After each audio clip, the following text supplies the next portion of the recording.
Good afternoon, good evening, and good morning, people. Whenever you happen to be watching this, I am excited today. I know I say that almost every video, but I truly am. I'm happy for a change of pace. Of course, it's Monday, had a nice break, rejuvenated. I don't know if anybody realizes this, but reading out loud for hours on end is kind of draining. So, yeah, it's good to rest, get rejuvenated, and be back. Because today we are going from the Levitical law to Joshua. What's the big change here? Well, how did Israel take over the land of Canaan? Well, we're going to find out today. So let's get right down into praying. Then we shall start reading. Okay. In the name of the Father, and the Son, and the Holy Spirit. Amen. Lord our God, we bless you as we come together to ponder the scriptures.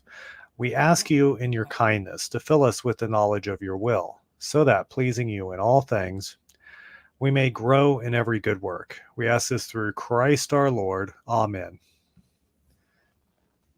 All right, so let's begin. This should take roughly 2 hours. Of course, I'm using this website that has been short. I've gone longer on all of these estimates every time. So roughly about 2 hours should be how long it takes. It's a shorter book with 24 chapters. And I can't remember how long the chapters are as well. If a lot of them are in the 20 to 30 range verses, we'll fly right through them. When I start getting those longer ones and I don't get maybe a 30-second pause, I start draining slower and my mind gets number. But we'll see how it goes. That's just how I feel like mentally as I'm reading it. Okay, so Joshua chapter 1. After Moses, the servant of the Lord, had died, the Lord said to Moses, "Ahide, Joshua, son of Nun. Moses, my servant, is dead. So now you and the whole people with you prepare to cross the Jordan to the land that I will give the Israelites. Every place where you set foot I have given you, as I promised Moses, all the land of the Hittites from the wilderness and the Lebanon east to the great river Euphrates and west to the great sea will be your territory. No one can withstand you as long as you live.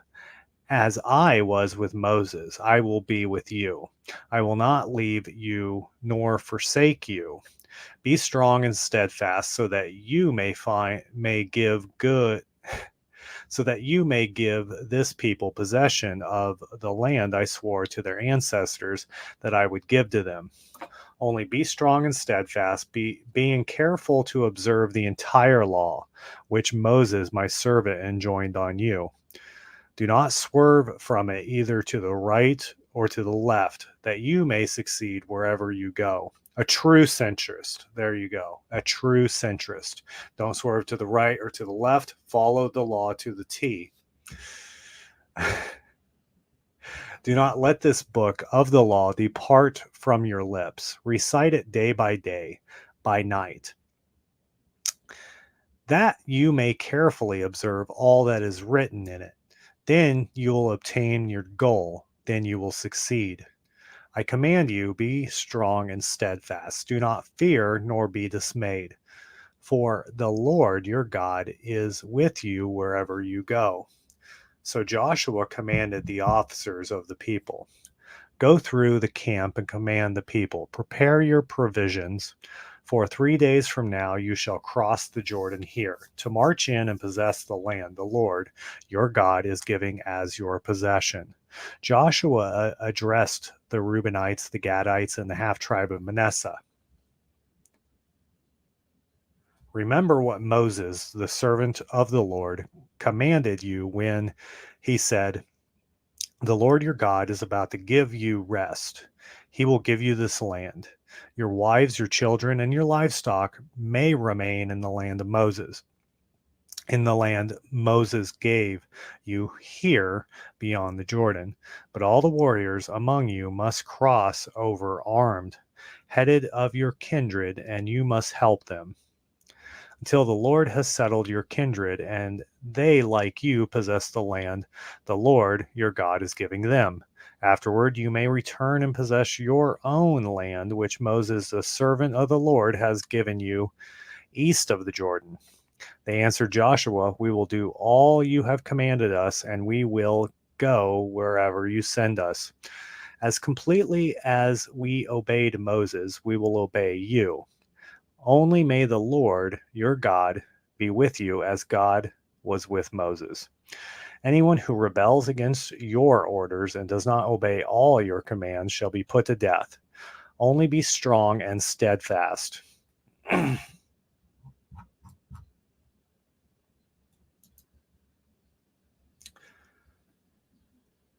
Joshua chapter 2. Then Joshua, son of Nun, secretly sent out 2 spies from Shittim, saying, "Go reconnoiter the land and Jericho." When the two reached Jericho, they went into the house of a prostitute named Rahab, where they lodged.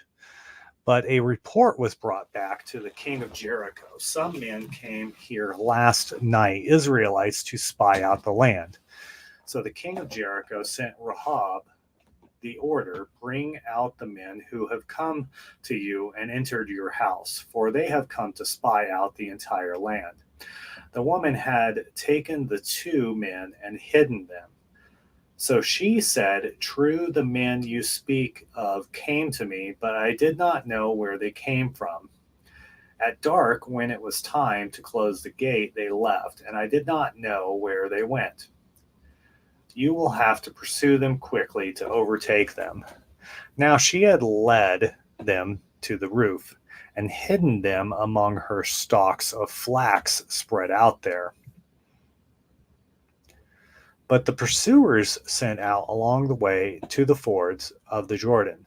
As soon as they had left to pursue them, the gate was shut. Before the spies lay down, Rahab went up to them on the roof and said, "I know what the Lord has given you, the land, that a dread of you has came upon us, and that all the inhabitants of the land tremble with fear because of you. For we have heard how the Lord dried up the waters of the Red Sea uh, before you when you came out of Egypt, and what you did to Sihon and Og, the 2 kings of the Amorites beyond the Jordan, whom you destroyed under the ban. We heard, and our hearts melted within us. Everyone is utterly dispirited because of you, since the Lord your God is going in heaven above and on earth below. Now then, swear to me by the Lord that since I am showing kindness to you, you in turn will show kindness to my family. Give me a reliable sign that you will allow my father and mother, brothers and sisters, and my whole family to live, and that you will deliver us from death." "We pledge our lives for yours," they answered. "If you do not betray our mission, we will be faithful in showing kindness to you when the Lord gives us the land." Then she let them down through the window with a rope, for she lived in a house built into the city wall. "Go up into the hill country," she said, "that your pursuers may not come upon you. Hide there for 3 days until they return, then you may go on your way." They answered her, "We are free of this oath that you made us take, unless, when we come into the land, you tie this scarlet cord in the window through which you are letting us down. Gather your father and mother, your brothers, and all your family into your house.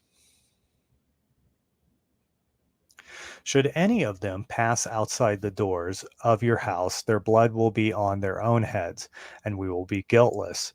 But if anyone in your house is harmed, their blood will be on our heads. If, however, you betray our mission, we will be free of the oath that you have made us take." "Let it be as you say," she replied, and sent them away. When they were gone, she tied the scarlet cord on the window. They went up into the hill country, where they stayed 3 days until their pursuers, who had sought them all along the road without finding them, returned. Then the two came back down the hills, crossed the Jordan, to Joshua, son of Nun, and told them all that had happened. They assured Joshua, "The Lord has given all this land into our power. Indeed, all the inhabitants of the land tremble with fear because of us."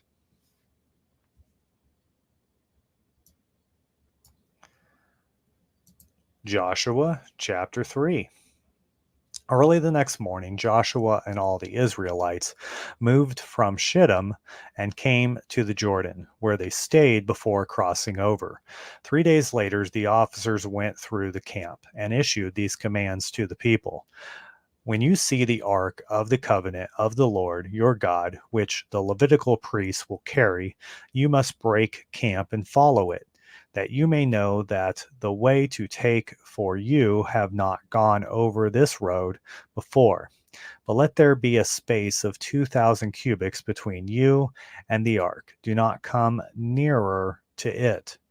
Joshua also said to the people, "Sanctify yourselves, for tomorrow the Lord will perform wonders among you." And he told the priests, "Take up the ark of the covenant and cross ahead of the people." So they took up the ark of the covenant and went before the people. Then the Lord said to Joshua, "Today I will begin to exalt you in the sight of all Israel, that they may know that as I was with Moses, so I will be with you. Now command the priests carrying the ark of the covenant, when you come to the edge of the waters of the Jordan, there take your stand." So Joshua said to the Israelites, "Come here and listen to the words of the Lord your God." He continued this, "You will know that there is a living God in your midst. He will certainly dispossess before the Canaanites, Hivites, Hittites, Perizzites, Girgashites, Amorites, Jebusites. The ark of the covenant of the Lord of the whole earth will cross the Jordan before you. Now choose 12 men, one from each of the 12 tribes. When the soles of their feet of the priests carrying the ark of the Lord of the whole earth, touches the waters of the Jordan, it will cease to flow. The water flowing down from upstream will halt in a single heap." The people set out from their tents to cross the Jordan, with the priests carrying the ark of the covenant ahead of them. When those bearing the ark came to the Jordan, and the feet of the priests bearing the ark were immersed in the waters of the Jordan, which overflows all its banks during the entire season of the harvest, the waters flowing from upstream halted, standing up in a single heap for a very great distance indeed, from Adam, a city in the direction of Zarethan. Those flowing downstream from the Salt Sea and Arabah disappeared entirely. Thus the people crossed over opposite Jericho. The priests carrying the ark of the covenant of the Lord stood on dry ground in the Jordan riverbed, while all Israel crossed on dry ground until the whole nation had completed the crossing of the Jordan.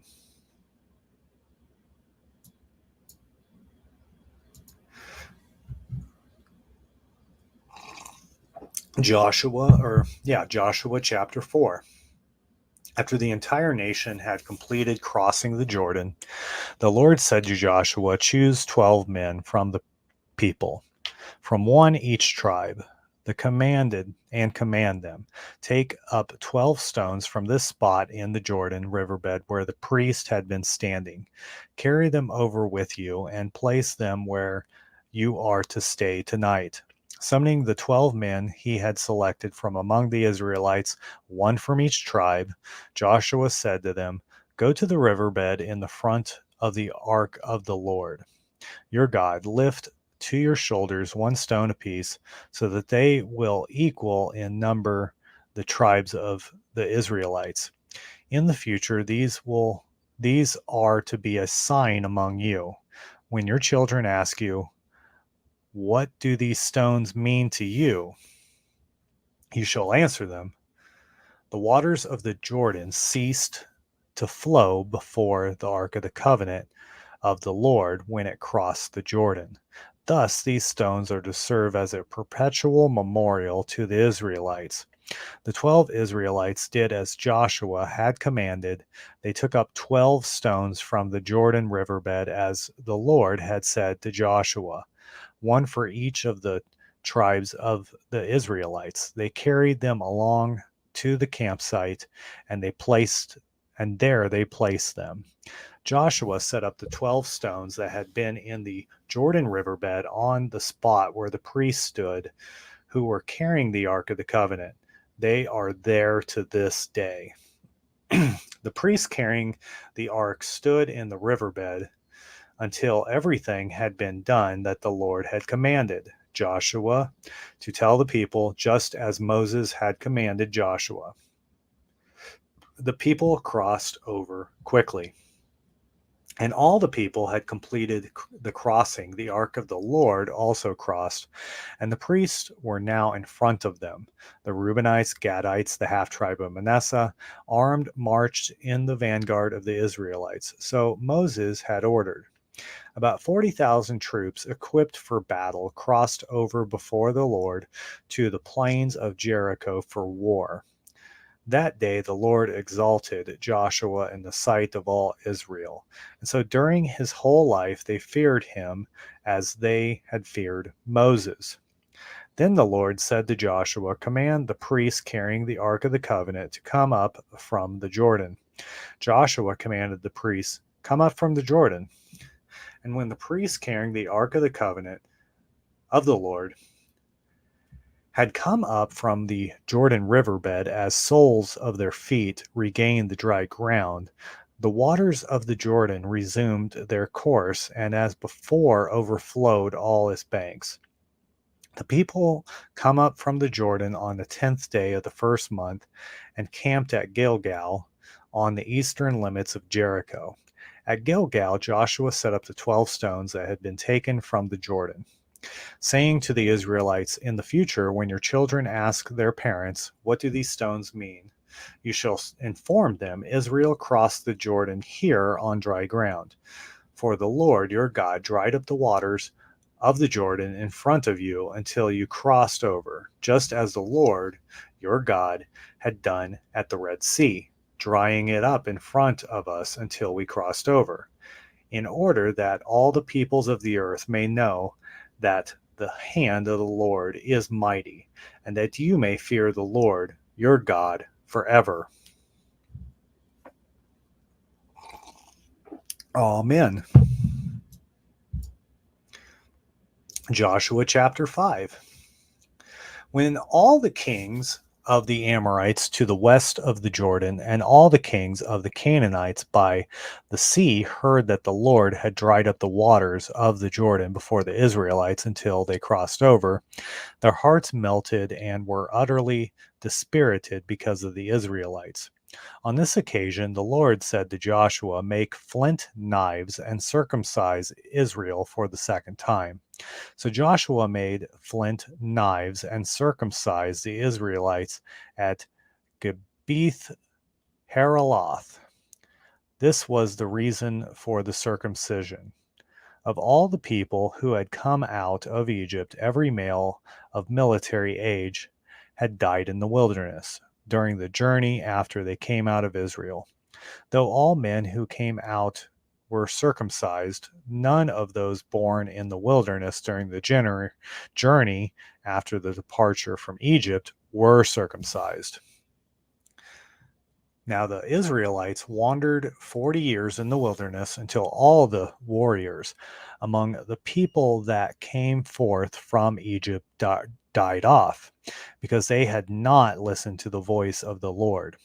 For the Lord swore that he would not let them see the land he had sworn to their ancestors to give us, a land flowing with milk and honey. It was the children God raised up in their stead, whom Joshua circumcised, for these were yet with foreskins, not yet having been circumcised on the journey. When the circumcision of the entire nation was complete, they remained in the camp where they were until they recovered. Then the Lord said to Joshua, Today I have removed the reproach of Egypt from you. Therefore, the place is called Gilgal to the present day. While the Israelites were encamped at Gilgal on the plains of Jericho, they celebrated the Passover on the evening of the 14th day of the month. On the day after the Passover, they ate of the produce of the land in the form of unleavened cakes and parched grain on the same day. After they ate of the produce of the land, the manna ceased. No longer was there manna for the Israelites, who that year ate of the yield of the land of Canaan. While Joshua was near Jericho, he raised his eyes and saw one who stood facing him, drawn sword in hand. Joshua went up to him and asked, Are you one of us or one of our enemies? He replied, Neither. I am the commander of the army of the Lord. Now I have come. Then Joshua fell down to the ground in worship and said to him, What has my Lord to say to his servant? The commander of the army of the Lord replied to Joshua, Remove your sandals from your feet, for the place on which you are standing is holy. And Joshua did so. That's like one of my favorite stories in the Bible, because Joshua comes up and asks him, Are you one of us or one of our enemies? And he replies, Neither. I'm the commander of the Lord's army.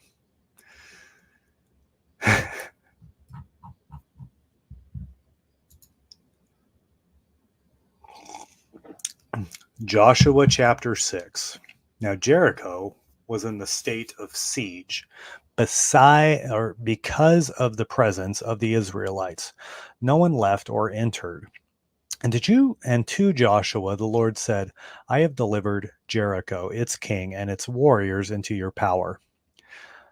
Have all the soldiers circle the city, marching once around it. Do this for 6 days, with 7 priests carrying ram horns ahead of the ark.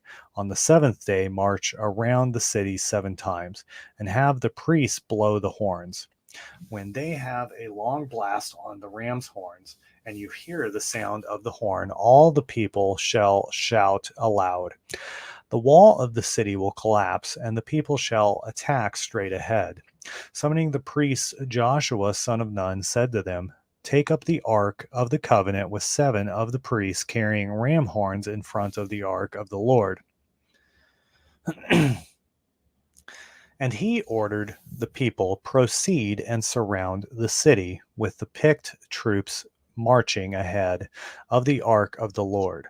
When Joshua spoke to the people, the 7 priests who carried the ram's horns before the Lord marched and blew their horns, and the ark of the covenant of the Lord followed them.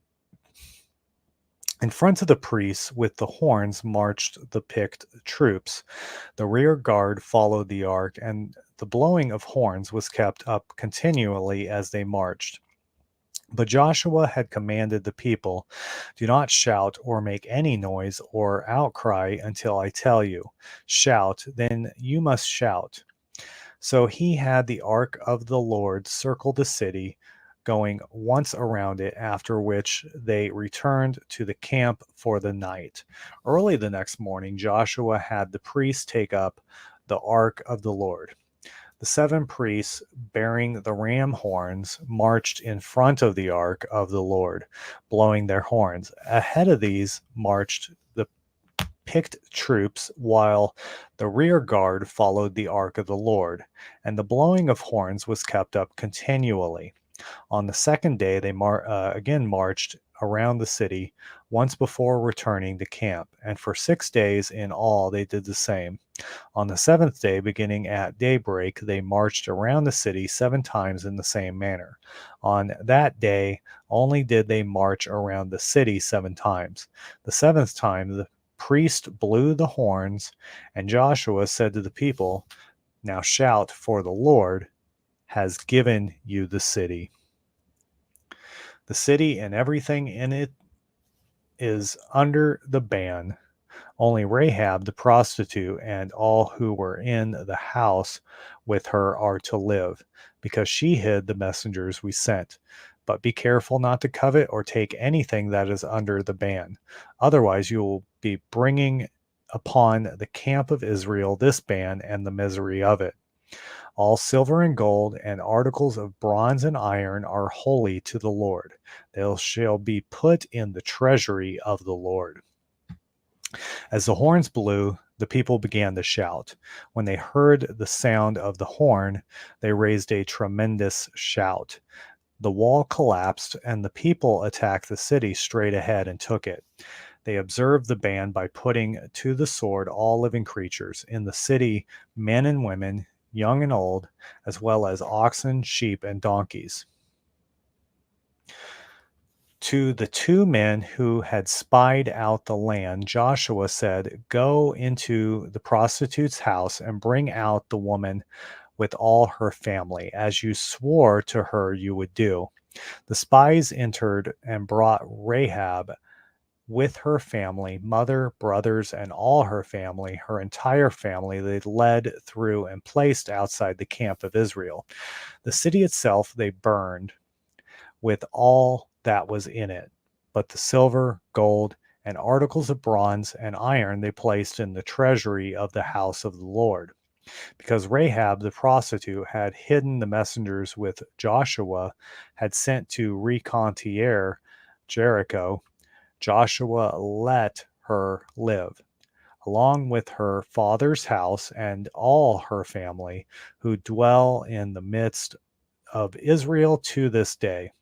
On that occasion, Joshua imposed the oath: "Cursed before the Lord be the man who attempts to rebuild this city, Jericho. At the cost of his firstborn will he lay its foundation, and at the cost of his youngest son will he set up its gates." Thus the Lord with Joshua, so that his fame spread throughout the land. Oh, it's targeting 2 um, verses that are prophecies fulfilled by that scripture. Joshua chapter 7. But the Israelites acted treacherously with regard to the ban. Achan, son of Comri, son of Zabdi, son of Zerah, of the tribe of Judah, took goods that were under the ban, and the anger of the Lord flared up against the Israelites. There's always that one guy, right? Joshua sent men from Jericho to Ai, which is near Beth Aven and east of Bethel, with the order, "Go up and reconnoiter the land." When they had explored Ai, they returned to Joshua and advised, "Do not send all the people up. If only about 2,000 or 3,000 go up, they can attack and overcome Ai. You do not tire all the people. The enemy there are few." About 3,000 of the people made the attack, but they fled before the army at Ai, who killed some 36 of them. They pursued them from the city gate to Sherebium and defeated them on the descent, so that the confidence of the people melted away like water. Joshua, together with elders of Israel, tore their garments and fell face first before the ark of the Lord until evening, and they threw dust on their heads. Alas, Lord God, Joshua prayed, why did you ever allow this people to cross over the Jordan, delivering us into the power of the Amorites, that they might destroy us? Would that we have been content to dwell on the other side of the Jordan. Please, Lord, what can I say, now that Israel has turned its back to its enemies? When the Canaanites and the other inhabitants of the land hear of it, they will close in around us and efface our name from the earth. What will you do for your great name? The Lord replied to Joshua, Stand up. Why are you lying there? Israel has sinned. They have transgressed the covenant which I enjoined on them. They have taken goods subject to the ban.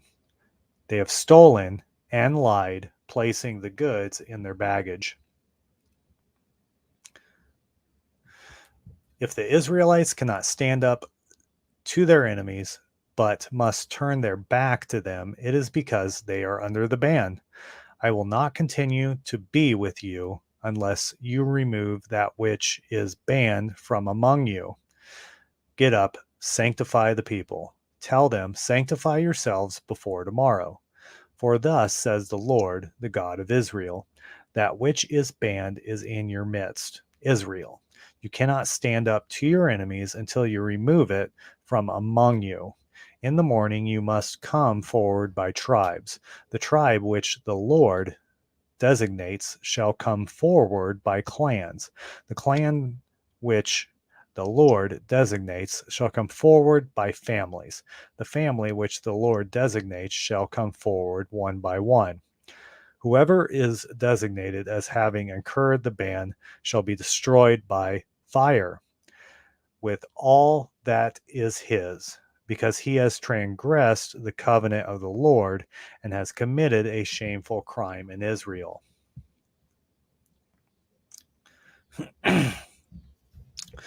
Early the next morning, Joshua had Israel come forward by tribes, and the tribe of Judah was designated. Then he had the clans of Judah come forward, and the clan of Zerah was designated. He had the clan of Zerah come forward by families, and Zebdi was designated. Finally, he had that family come forward one by one, and Ashan, son of Comri, son of Zabdi, son of Zara, of the tribe of Judah, was designated. Joshua said to Achan, My son, give glory to the Lord, the God of Israel, and praise him by telling me that what you have done, do not hide it from me. Achan answered Joshua, I have indeed sinned against the Lord, the God of Israel, that this is what I have done. Among the spoils, I saw a beautiful Babylonian mantle, 200 shekels of silver, and a bar of gold, 50 shekels in weight. I coveted them, and I took them. They are now hidden in the ground inside my tent, with the silver underneath. Joshua sent messengers, and they ran to the tent, and there they were, hidden in the tent with the silver underneath. They took them from the tent, brought them to Joshua and all the Israelites, and spread them out before the Lord. Then Joshua and all Israel took Achan, son of Zerah, with the silver, the mantle, the gold bar, and with his sons and daughters, his ox, his donkey, and his sheep, his tent, and all his possessions, and led them off to the valley of Onker. Joshua said, What misery have you caused us? May the Lord bring misery upon you today. And all Israel stoned him to death. They burnt them with fire, and they stoned them. Over Achan they piled a great heap of stones, which remained to the present day. Then the Lord turned from his anger.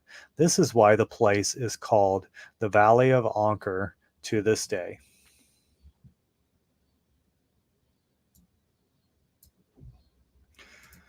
Joshua chapter 8.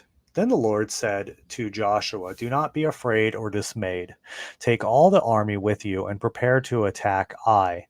I have delivered the king of Ai into your power with his people, city, and land. Do to Ai and its king what you did to Jericho and its king, except that you may take its spoil and livestock as plunder.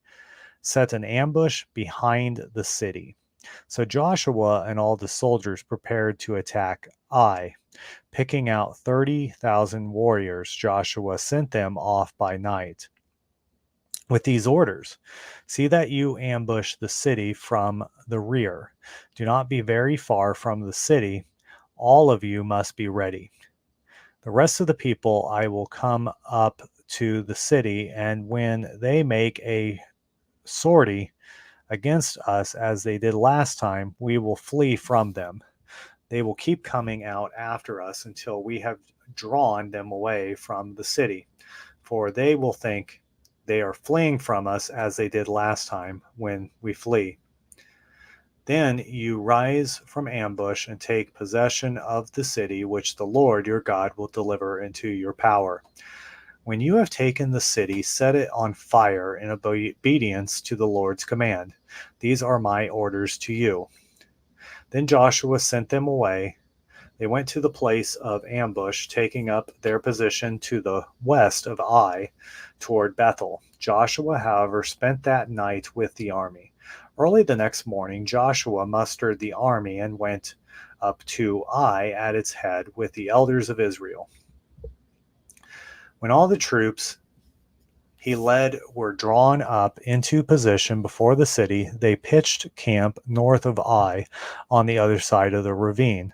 He took about 5,000 warriors and set them in an ambush between Bethel and Ai, west of the city. Thus the people took their stations with the main body north of the city and the ambush west of it. And Joshua waited until overnight in the valley. The king of Ai saw this, and he and all his army came out very early in the morning to engage Israel in battle at the place in front of Arabah, not knowing that there was an ambush behind the city. Joshua and the main body of the Israelites led toward the wilderness, pretending defeat, till the last of the soldiers in the city had been called out to pursue them. Since they were drawn away from the city, everyone pursuing Joshua, not a soldier remained in Ai or Bethel. They abandoned the city, leaving it open as they pursued Israel. Then the Lord directed Joshua, "Stretch out the javelin in your hand toward Ai, for I will deliver it into your power." Joshua stretched out the javelin in his hand toward the city. And as soon as he did so, the men in ambush rose from their post, rushed in, captured the city, and immediately Ai looked back. The smoke from the city was going up to the heavens. Escape in any direction was impossible because the Israelites retreating toward the wilderness now turned on their pursuers. For when Joshua, the main body of Israelites, saw that the city had been taken by ambush and was going up in smoke, they struck back at the forces of Ai. Since those in the city came to intercept them, Ai's army was hemmed in by Israelites on both sides, who cut them down without any fugitives or survivors, except the king, whom they took alive and brought to Joshua. When the Israel finished killing all the inhabitants of Ai in the open, who had pursued them in the wilderness, and all of them to the last man fell by the sword, then all Israel returned and put to the sword those inside the city.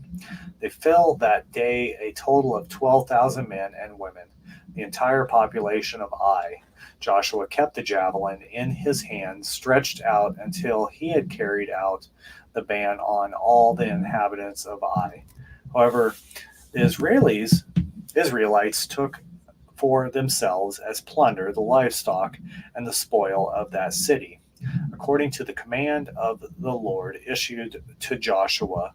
Then Joshua destroyed Ai by fire, reducing it to an everlasting mound of ruins, as it remains today. He had the king of Ai hanged on a tree until evening. Then at sunset, Joshua ordered the body removed from the tree and cast at the entrance of the city gate, where a great heap of stones was piled over it, which remains to this present day. Later at Mount Ebal, Joshua built to the Lord, the God of Israel, an altar of unhewn stones on which no iron tool had been used, just as Moses, the servant of the Lord, had commanded the Israelites, as recorded in the book of the law. On this altar they sacrificed burnt offerings to the Lord and made communion sacrifices. There, in the presence of the Israelites, Joshua inscribed upon the stones a copy of the law written by Moses, and all Israel, resident alien and native alike, with their elders, officers, and judges, stood on either side of the ark facing the Levitical priests who were carrying the ark of the covenant of the Lord. Half of them were facing Mount Gerizim and half Mount Ebal, just as Moses, the servant of the Lord, had first commanded for the blessing of the people of Israel. Then were read out aloud all the words of the law and blessings and the curses, exactly as written in the book of the law. Every single word that Moses had commanded, Joshua read out loud to the entire assembly, including the women and children, and all the resident aliens among them.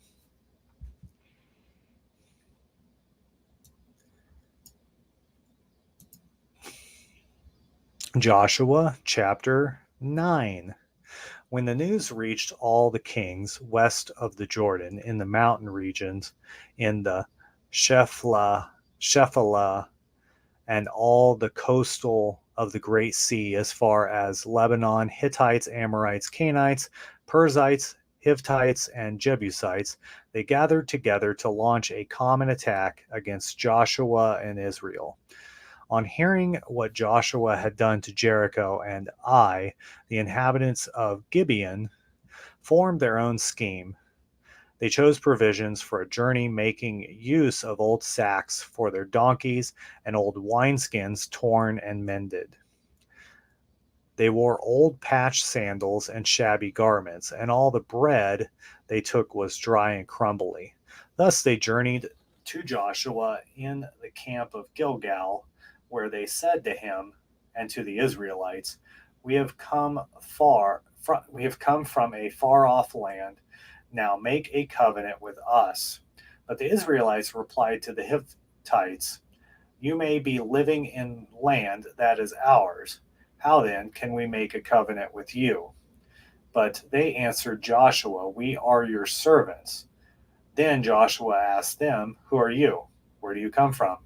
They answered him, your servants that have come from a far off land, because of the fame of the Lord your God, for we have heard reports of all that he did in Egypt, and all that he did to the two kings of the Amorites beyond the Jordan, Sihon, king of Heshbon, and Og, king of Bashan, who lived in Ashtaroth. So our elders and all the inhabitants of our land said to us, take along provisions for the journey and go meet them. Say to them, we are your servants. Now make a covenant with us. This bread of ours was still warm when we brought it from home as provisions, the day we left to come to you. But now it is dry and crumbly. Here are our wineskins, which are new when we filled them, but now they are torn. Look at our garments and sandals. They are worn out from the very long journey. Then the Israelite leaders partook of their provisions without inquiring of the Lord. So Joshua made peace with them and made a covenant to let them live, which the leaders of the community sealed with an oath. 3 days after the covenant was made, the Israelites heard that these people were from nearby and would be living in Israel. The third day on the road, the Israelites came to their cities of Gibeon, Shephirah, Beeroth, and Kiriath Jearim. but did not attack them because the leaders of the community had sworn to them by the Lord, the God of Israel, when the entire community grumbled against the leaders. These are all remonstrated with the community. We have sworn to them by the Lord, the God of Israel, and so we cannot harm them. Let us therefore let them live, and so deal with them, that no wrath fall upon us because of the oath we have sworn to them. Thus the leaders said to them, let them live and become hewers of wood and drawers of water for the entire community. So the community did as the leaders advised them. Joshua summoned the Gibeonites and said to them, why did you deceive us and say, we live far off from you? You live among us. Now you are accursed. Every one of you shall always be a slave, hewers of wood and drawers of water for the house of my God. They answered Joshua, your servants were fully informed of how the Lord your God commanded Moses, his servant, that you be given the entire land and that all its inhabitants be destroyed before you. Since therefore at your advance we were in great fear for our lives, we acted as we did. And now that you are in power, do with us what is good and right in your eyes. Joshua did what he had decided, while he saved them from being killed by the Israelites. On that day he made them, as they still are, hewers of wood and drawers of water for the community and for the altar of the Lord, in a place the Lord would choose. Joshua chapter 10. Now when Adonizedek, king of Jerusalem, heard that Joshua had captured Ai and put it under the ban, and had done to that city and its king as he had done to Jericho and its king, and that the inhabitants of Gibeon had made their peace with Israel, remaining among them, there was great fear abroad, because Gibeon was a great city, like one of the royal cities, greater than Ai, and all its men were warriors. So Adi Adonizedek,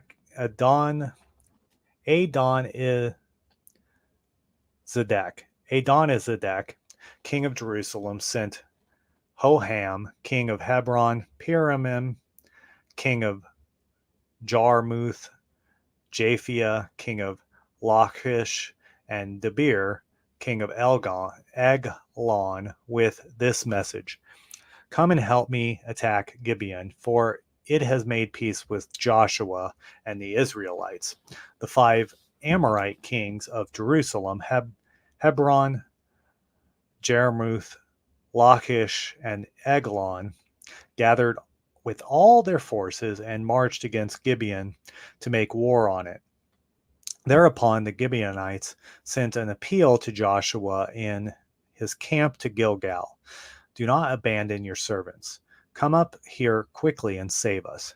Help us, because all the Amorite kings of the mountain country have joined together against us.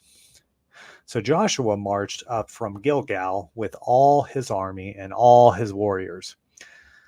The Lord said to Joshua, oh, shoot, I didn't realize I had been reading without the text there the whole time. If somebody would have made a comment, I would have seen it and brought it up. Oh, well, that's all right. So Joshua marched from Gilgal with all his army and all his warriors. The Lord said to Joshua, do not fear them, for I have delivered them into your power. Not one of them will be able to withstand you. After an all-night march from Gilgal, Joshua made a surprise attack upon them, and the Lord threw them in disorder before Israel. The Israelites inflicted a great slaughter on them at Gibeon and pursued them down the Beth Horon slope, attacking them as far as Eska and Makkedah. While they fled before Israel along the descent of Beth Horon, the Lord hurled great stones from the heavens above them all the way to Azekah, killing many. More died from these hailstones than the Israelites killed with the sword. It was then, when the Lord delivered up the Amorites to the Israelites, that Joshua prayed to the Lord and said in the presence of Israel, Sun, stand still at Gibeon, moon in the valley of Aljon. The sun stood still, the moon stayed, while the nation took vengeance on its foes. This is a record in the book of Jashar. The sun halted halfway across the heavens. Not for an entire day did it press on. Never before or since was there a day like this, when the Lord obeyed the voice of a man, for the Lord fought for Israel. Then Joshua and all Israel returned to the camp of Gilgal. The 5 kings who had fled hid in the camp of Makdah. When Joshua was told the 5 kings have been found hiding in the cave at Makkedah, he said, roll large stones to the mouth of the cave and post guards over it. But do not remain there yourselves. Pursue your enemies and harry them in the rear. Do not allow them to reach their cities, for the Lord your God has delivered them into your power. Once Joshua and the Israelites had finally inflicted the last blows in this very great slaughter, the survivors had escaped from them into the fortified cities. All the army returned to Joshua and the camp at Makkedah. In victory, no one uttered a sound against the Israelites. Then Joshua said, open the mouth of the cave and bring me those 5 kings from the cave. They did so. They brought out to him the 5 kings of Jerusalem, Hebron, Jarmuth, Lachish, and Eglon. When they brought the 5 kings out to Joshua, he summoned all the army of Israel and said to the commanders of the soldiers who marched with him, come forward and put your feet on the necks of these kings. They came forward and they put their feet upon their necks. Then Joshua said to them, do not be afraid or dismayed. Be firm and steadfast. This is what the Lord will do to all the enemies against whom you fight.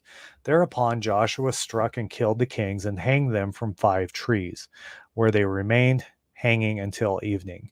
At sunset, Joshua commanded they be taken down from the trees and be thrown into the cave where they had hidden. Over the mouth of the cave large stones were placed, which remained there until this very day. Makkedah, too, Joshua captured and put to the sword at that time. He put the city, its king, and every person in it under the ban, leaving no survivors. Thus he did to the king of Makkedah what he had done to the king of Jericho. Joshua then passed on with all Israel from Makkedah to Libnah and attacked it, and the Lord delivered it with its king into the power of Israel. He put it to the sword with every person there, leaving no survivors. Thus he did to its king what he had done to the king of Jericho. Joshua next passed on with all Israel with Libnah to Lachish, where they set up camp during the attack. The Lord delivered Lachish into the power of Israel, so that on the 2nd day Joshua captured it and put it to the sword with every person in it, just as he had done to Libnah. At the time, Herem, king of Gezer, came up to help Lachish, but Joshua defeated him and his people, leaving him no survivors. From Lachish, Joshua passed on with all Israel to Eglon, and camping near it, they attacked it and captured it the same day, putting it to the sword. On that day, he put under the ban every person in it, just as he had done in Lachish. From Eglon, Joshua went up with all Israel to Hebron, which they attacked and captured. They put it to the sword with its kings, its cities, and every person there, leaving no survivors, just as Joshua had done to Eglon. He put it under the ban and every person in it. Then Joshua and all Israel turned back to Debir and attacked it, capturing it with its king and all its cities. They put them to the sword and put under the ban every person in it, leaving no survivors.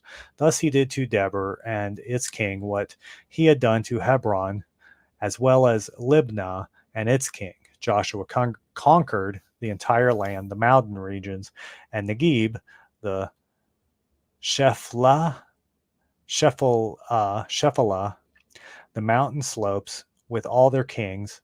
He left no survivors, but put under the ban every living being, just as the Lord, the God of Israel, had commanded.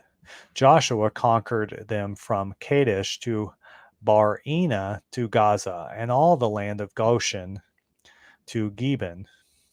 All these kings and their lands Joshua captured all at once, for the Lord, the God of Israel, fought for Israel. Thereupon Joshua with all Israel returned to the camp at Gilgal. Joshua chapter 11.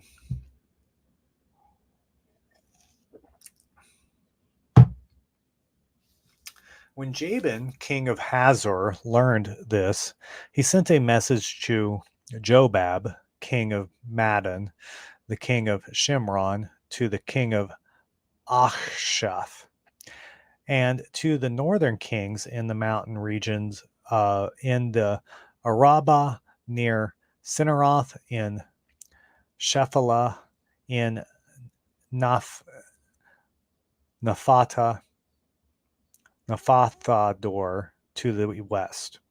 These were Canaanites to the east and west, Amorites, Hivites, Perizzites, and Jebusites in the mountain regions, and Hivites at the mountain of Hermon in the land of Mizpah.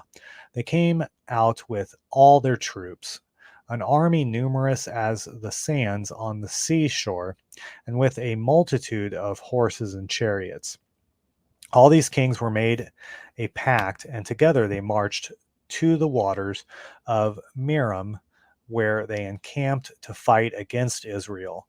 The Lord said to Joshua, "Do not fear them, for this time tomorrow I will present them slain to Israel. You must hamstring their horses and burn their chariots." Joshua with his whole army came upon them suddenly at the waters of Merom and fell upon them. The Lord delivered them into the power of the Israelites, who defeated them and pursued them to a greater Sidon in Misrephoth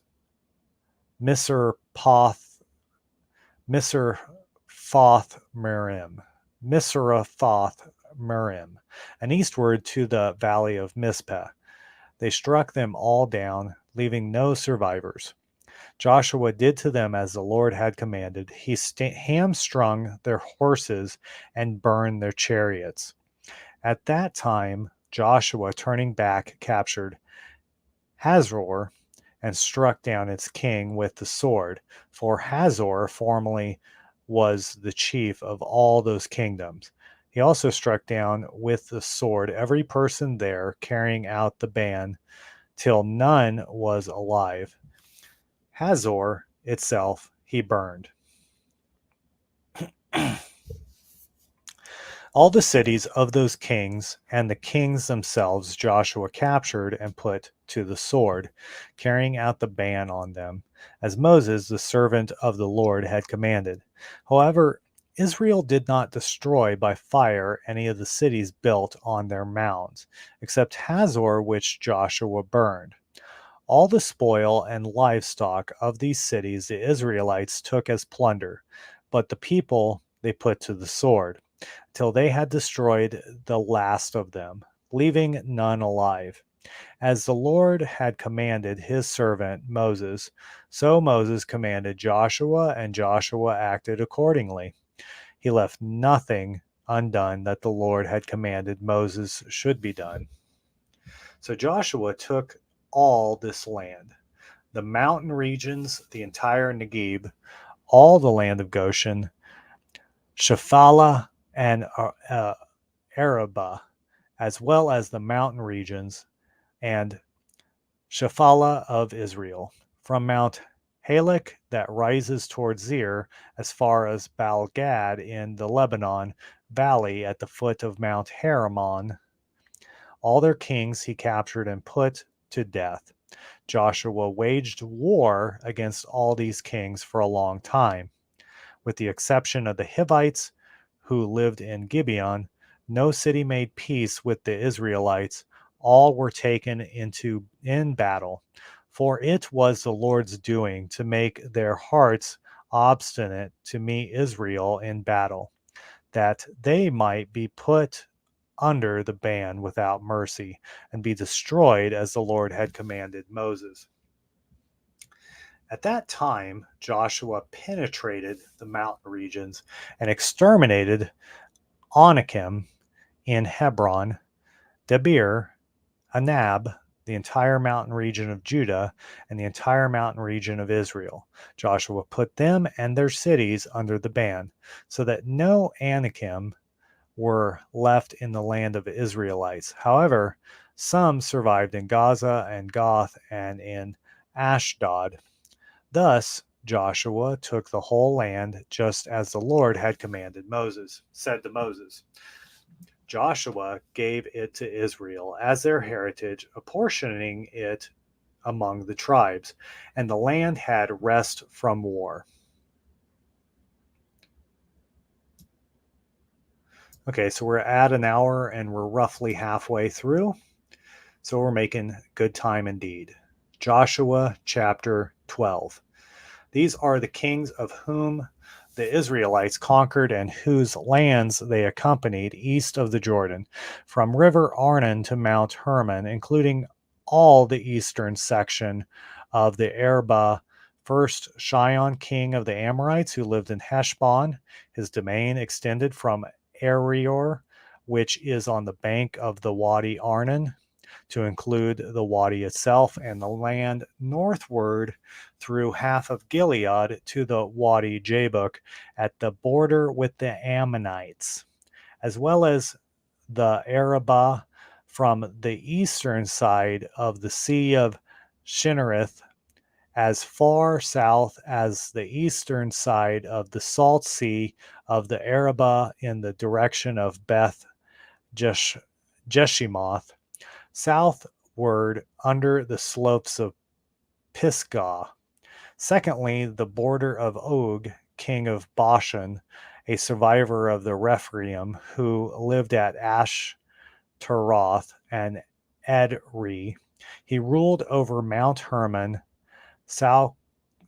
Salakah, and all Bashan as far as the boundary of the Geshurites and the Maccathites, and over half of Gilead as far as the territory of Sihon, king of Heshbon.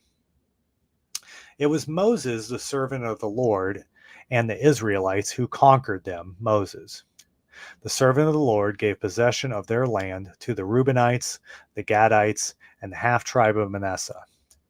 This is a list of the kings of the land whom Joshua and the Israelites conquered west of the Jordan, from Baal Gad in the Lebanon valley to Mount Halak, which rises towards Seir. Joshua apportioned their land and gave possession of it to the tribes of Israel. It included the mountain regions of Shephelah and Arabah, the slopes, the wilderness, and the Negeb belonging to the Hittites, Amorites, Canaanites, Perizzites, Hivites, and Jebusites. The king of Jericho won. The king of Ai, which is near Bethel, won.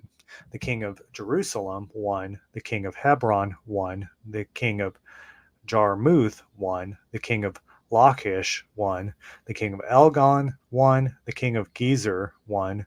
The king of Debir won. The king of Geder won. The king of Hormah won. The king of Arad won. The king of Libnah won. The king of Adullam won. The king of Makkedah, 1. The king of Bethel, 1. The king of Tapua, 1. The king of Hepher, 1. The king of Aphek, 1. The king of Lashuron, 1. The king of Madon, 1. The king of Harzon, 1. The king of Shimron, 1. The king of Achershath, 1. The king of Tanakh, 1. The king of Megiddo, 1. The king of Kadesh, 1. The king of Jokneam at Carmel, 1. The king of Dor in Naphathador, 1. The king of Goyim at Gilgal, 1. And the king of Tirzah, 1. 31 kings in all. That's a lot of kings. I feel like you're supposed to say that like a rap. Like you got a rap beat on the back and you're supposed to go like say it out like a chant. Joshua chapter 13.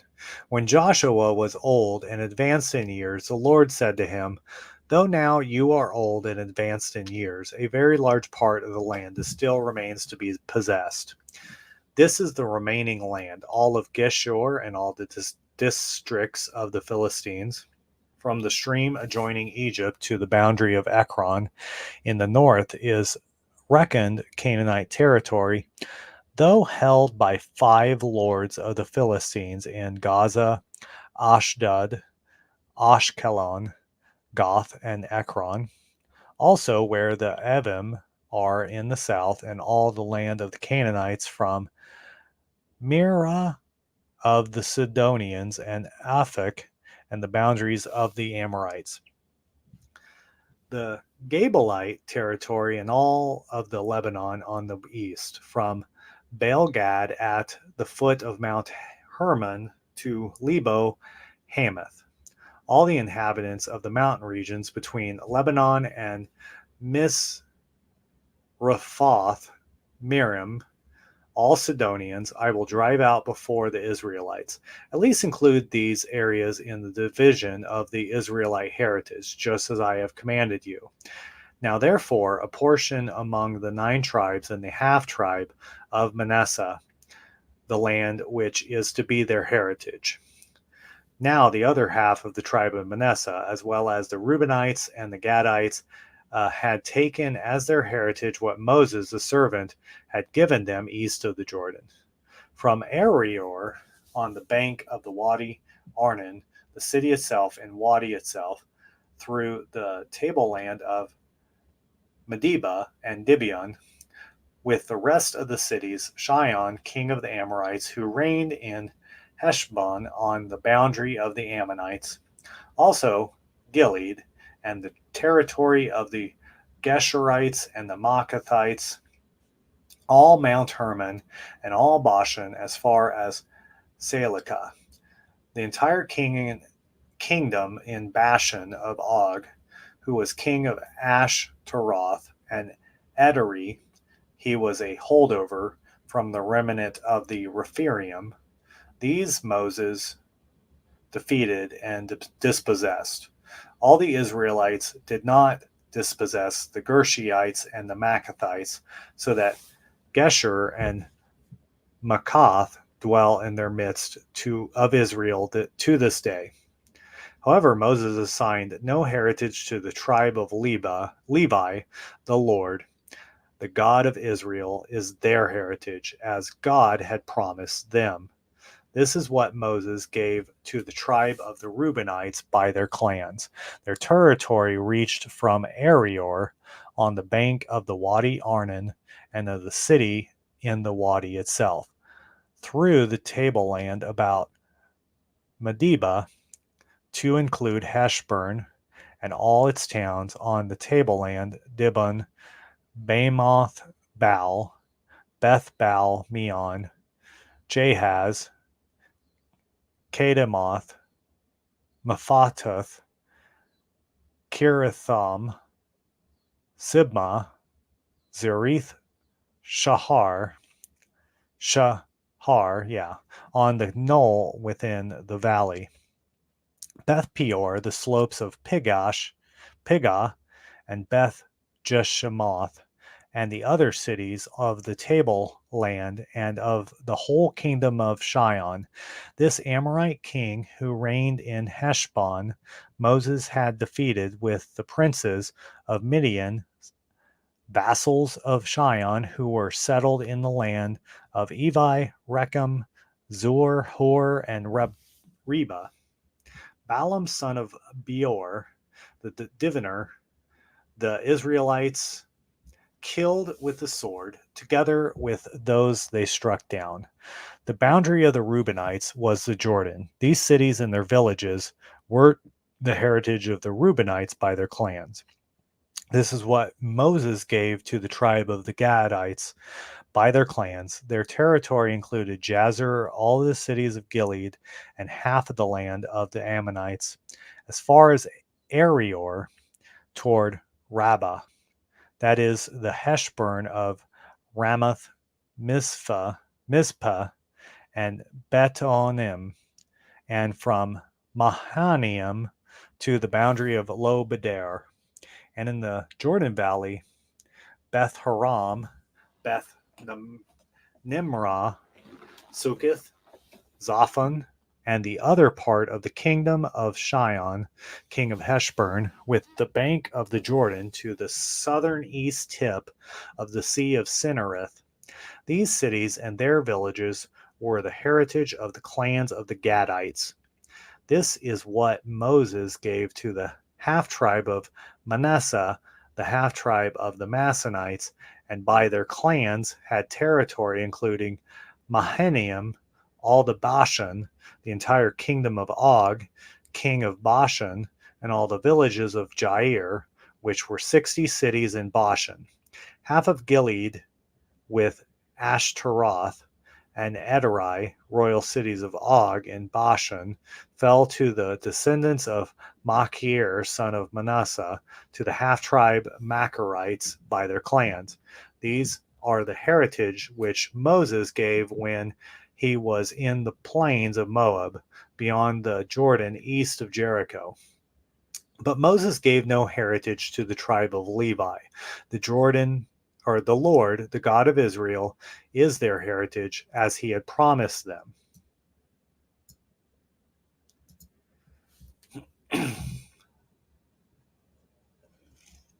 Joshua chapter 14.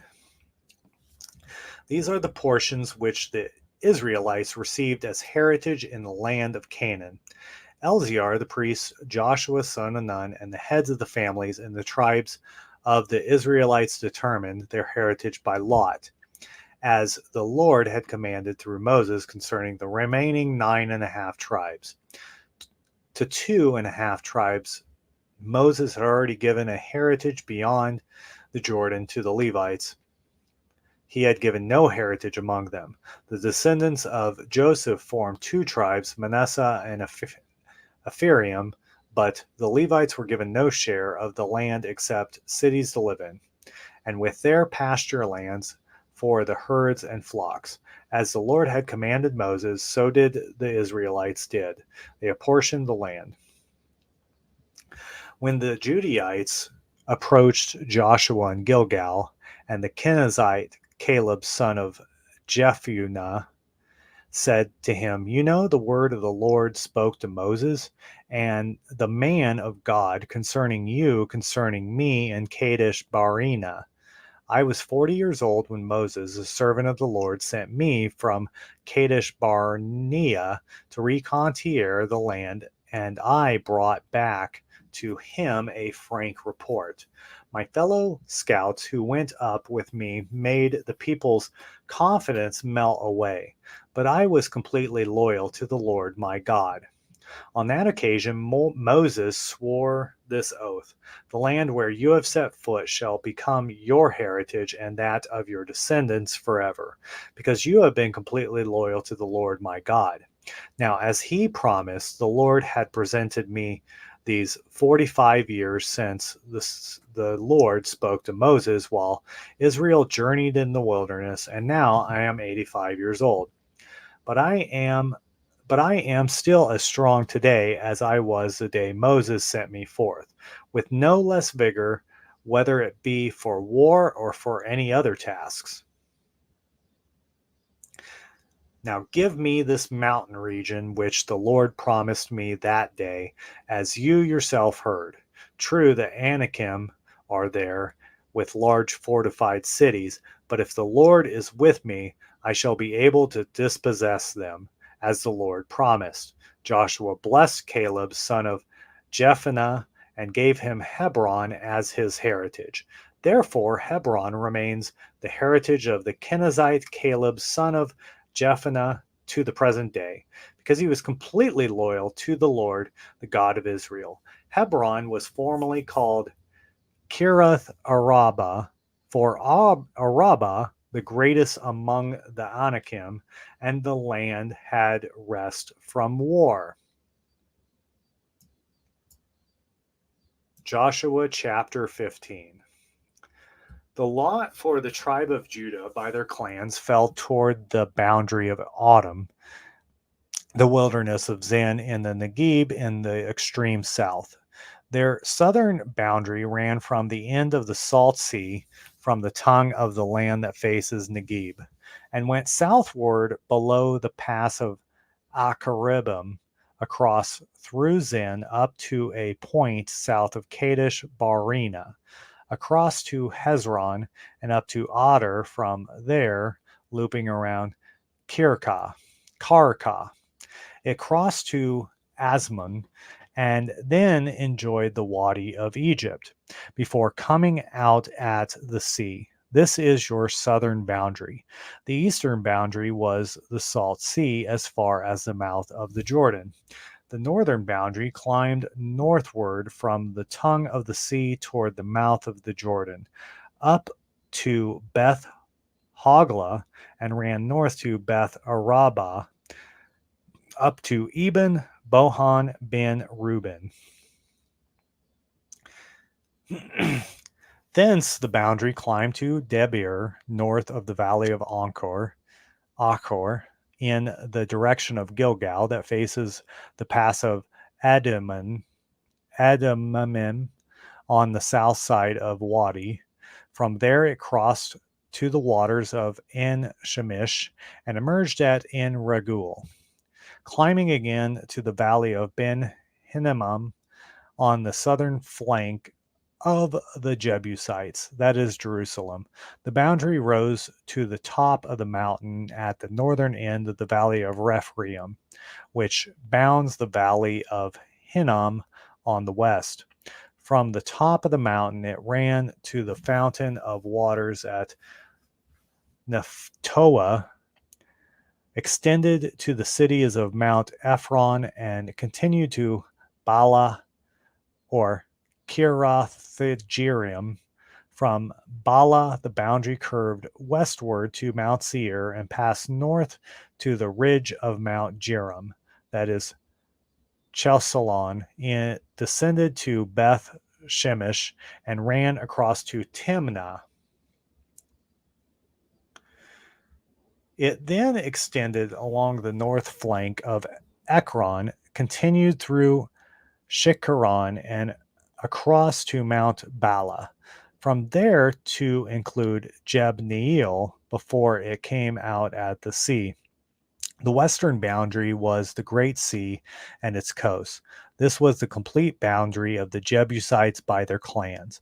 As the Lord had commanded, Joshua gave Caleb, son of Jephunneh, a portion among the Judahites, namely Kiriath Arba. Arba was the father of Anak, that is Hebron, and Caleb dispossessed from there the three Anakim and descendants of Anak, Shashia, Anmen, and Talmiah.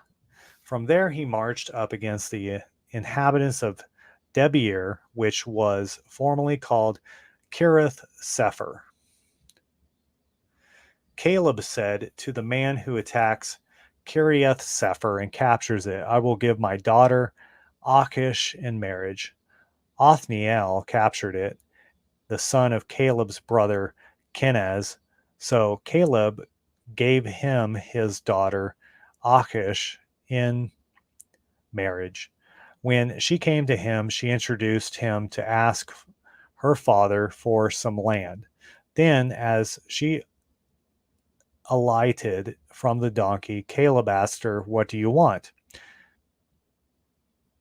She answered, "Give me a present. Since you have assigned to me land in the Negeb, give me also pools of water." So he gave her the upper and the lower pools.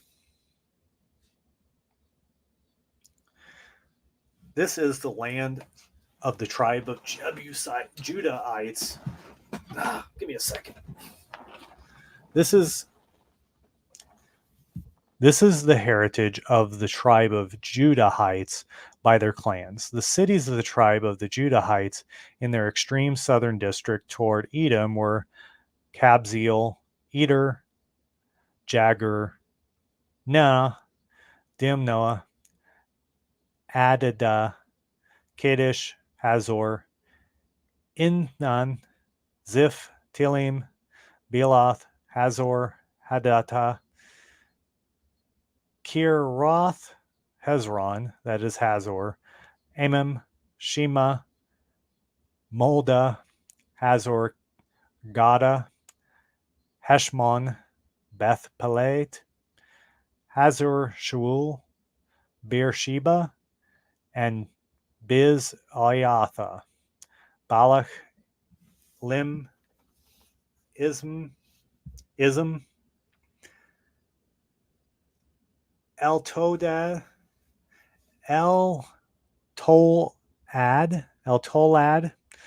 Chezel, Horma, Ziklah, Madama, Sansana, Leboth, Shilhim, and Anan, and Rimmon, a total of 29 cities with their villages.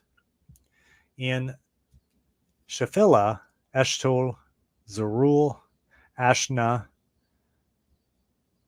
Zanoah,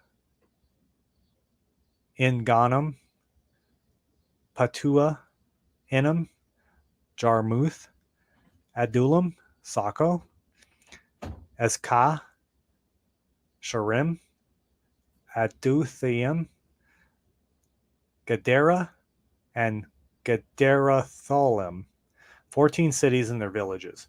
Zenon, Hadasha, Megiddo, Gad, Delene, Mizpith, Joktheel, Lachish, Bozkath, Elon, Eglon, Caban, Lamas, Chiklish,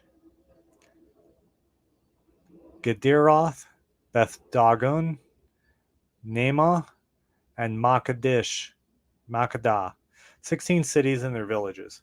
Libnah, Esther, Ashan, Iftah, Ashna, Nazib, Kila, Achzib, Mershah, 9 cities and their villages. Ekron and their cities and towns and villages. Ekron and its towns and villages. From Ekron to the city, all the towns that lie along Ashdod and their villages. Ashdod and its towns and villages. Gaza and its towns and villages, as far as the Wadi of Egypt and the coasts of the great city. In the mountain regions, Shamir, Jadir, Saku, Dana, Kirtha Sanah, that is Debir, Anab, Eshtema, Anim, Goshen, Holon, Gilo, 11 cities and their villages. Arab, Duma, Eshen, Jonim, Beth Tapua, Afaka,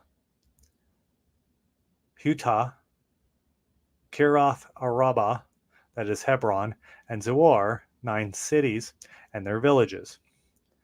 Moan, Carmel, Ziph, Tua, Jezreel, Jokadim, Zona, Cain, Kebith, Timnah, 10 cities and their villages.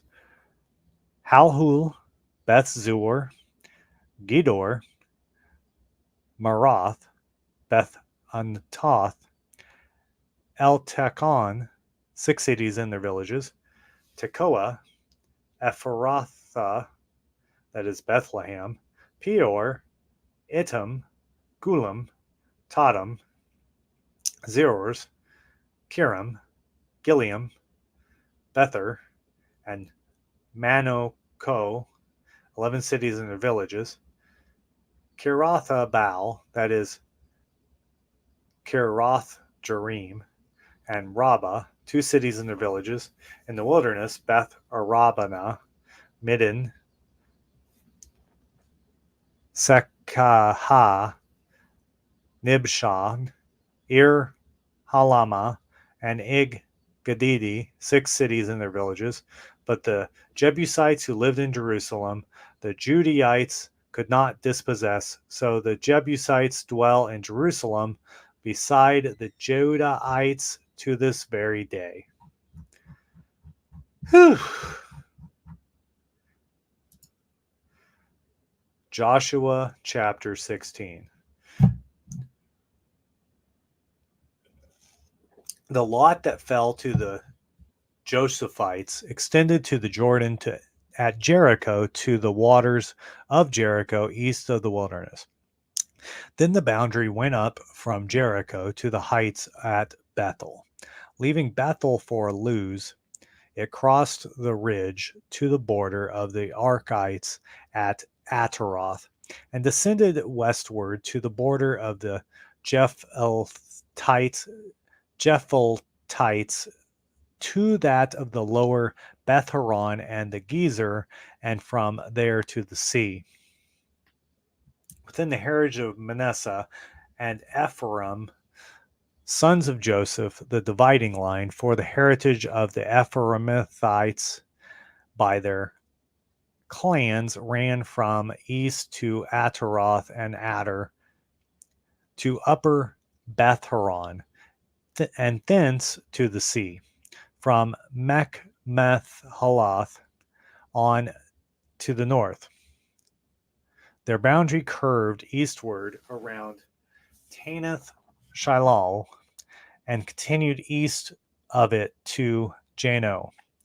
From there it descended to Ataroth and Nerah, and reaching Jericho, it ended at the Jordan. From Teppah, the boundary ran westward to the Wadi Cana and ended at the sea. This was the heritage of the Ephraimites by their clans, including the villages that belonged to each city set aside for the Ephraimites within the heritage of the Manasseites, but they did not dispossess the Canaanites living in Gezer. They live within Ephraim to the present day, though they have been put to forced labor.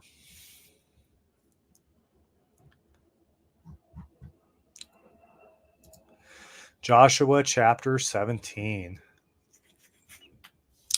Now, as the lot that fell to the tribe of Manasseh as the firstborn of Joseph, since Manasseh's eldest son, Machir, the father of Gilead, was a warrior who had already obtained Gilead and Bashan, the allotment was now made to the rest of the Manassanites by the clans, the descendants of Abzir, Halek, Ashariel, Shechem, Hefer, and Shedemiah. These are the other male children of Manasseh, son of Joseph, by their clans. Furthermore, Zelophehad, son of Hefer, son of Gilead, son of Machir, son of Manasseh, had no sons, but only daughters, whose name was Mahala, Noah, Hoglah, Milcah, and Tirzah. These presented themselves to Eleazar, the priest of Joshua, son of Nun, and to the leaders, saying, "The Lord commanded Moses to give us a heritage among our relatives." So in accordance with the command of the Lord, a heritage was given them among their father's relatives. Thus 10 shares fell to Manasseh apart from the land of Gilead and Bashan beyond the Jordan. Since these female descendants of Manasseh received each a portion among his sons, the land of Gilead fell to the rest of the Manasseites. Manasseh bordered to Asher from Mikmalthiath near Shechem. Another boundary ran southward to include the inhabitants of Iptamnah, because the district of Tapua,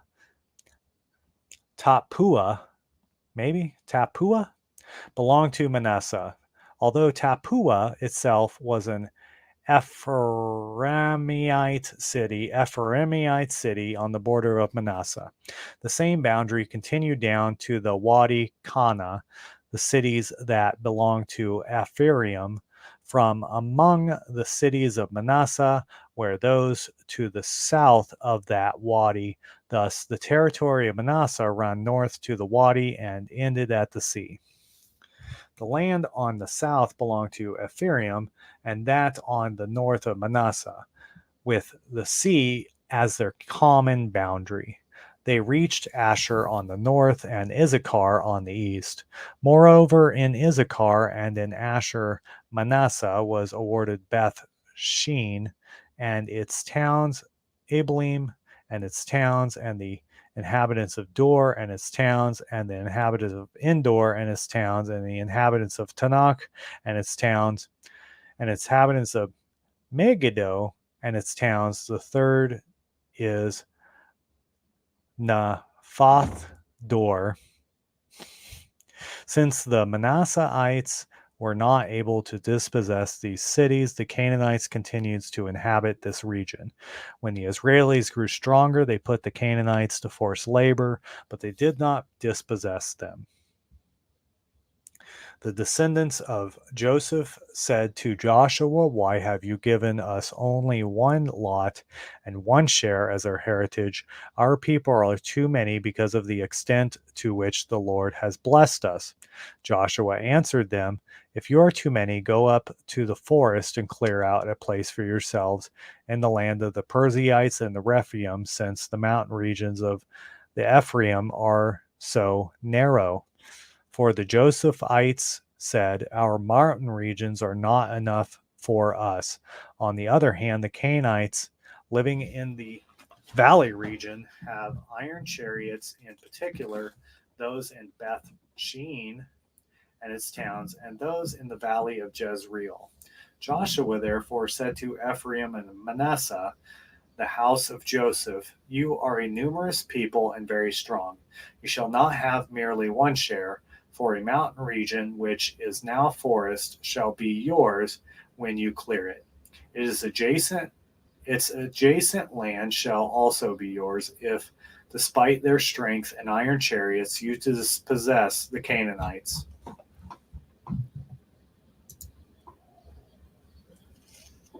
Joshua chapter 18. The whole community of the Israelites assembled at Shiloh, where they set up the tent of meeting, and the land was subdued before them. There remained 7 tribes among the Israelites that had not yet received their heritage. Joshua therefore said to the Israelites, "How much longer will you put off taking steps to possess the land which the Lord, the God of your ancestors, has given you? Choose 3 representatives from each of your tribes. I will send them to go throughout the land and describe it for purposes of acquiring their heritage. When they return to me, you shall divide it into 7 parts. Judah is to retain its territory in the south, and the house of Joseph its territory in the north. You shall bring to me here the description of the land in 7 sections. I will then cast lots for you here before the Lord our God. For the Levites have no share among you, because the priesthood of the Lord is their heritage, while Gad, Reuben, and the half-tribe of Manasseh have already received the heritage east of the Jordan, which Moses, the servant of the Lord, gave them." When those who were to describe the land were ready for their journey, Joshua commanded them, "Go throughout the land and describe it. Return to me, and I will cast lots for you here before the Lord of Shiloh."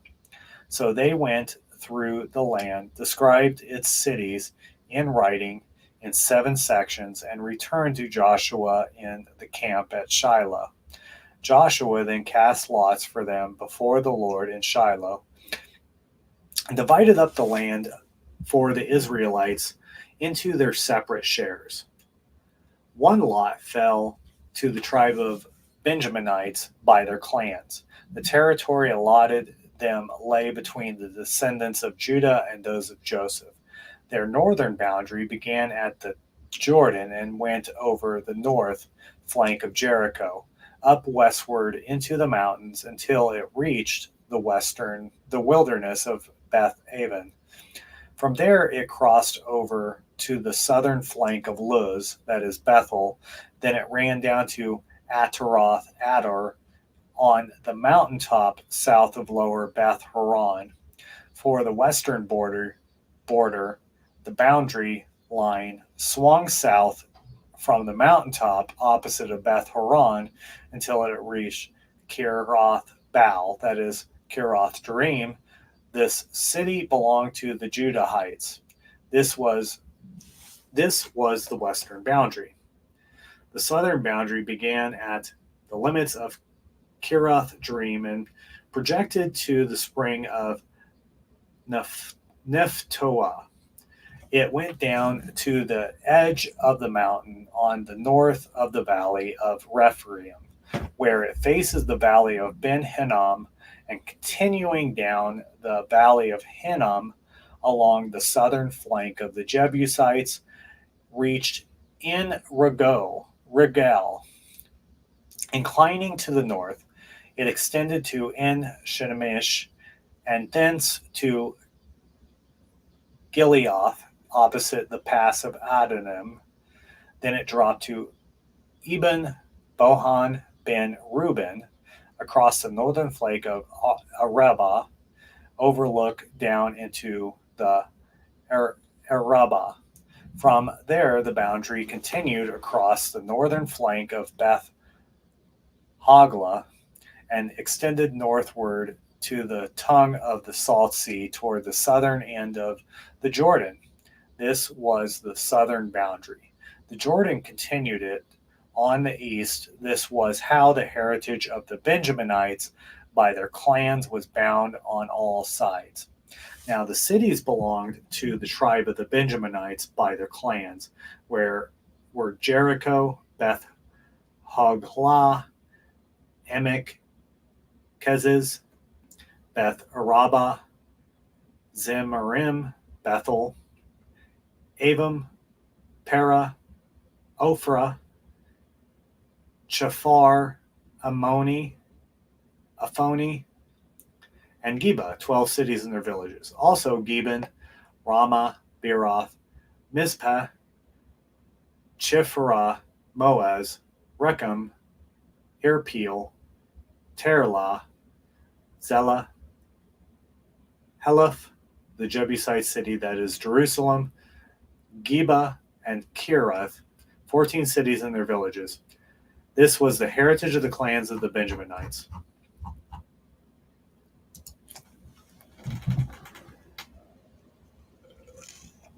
The second lot fell to Simeon.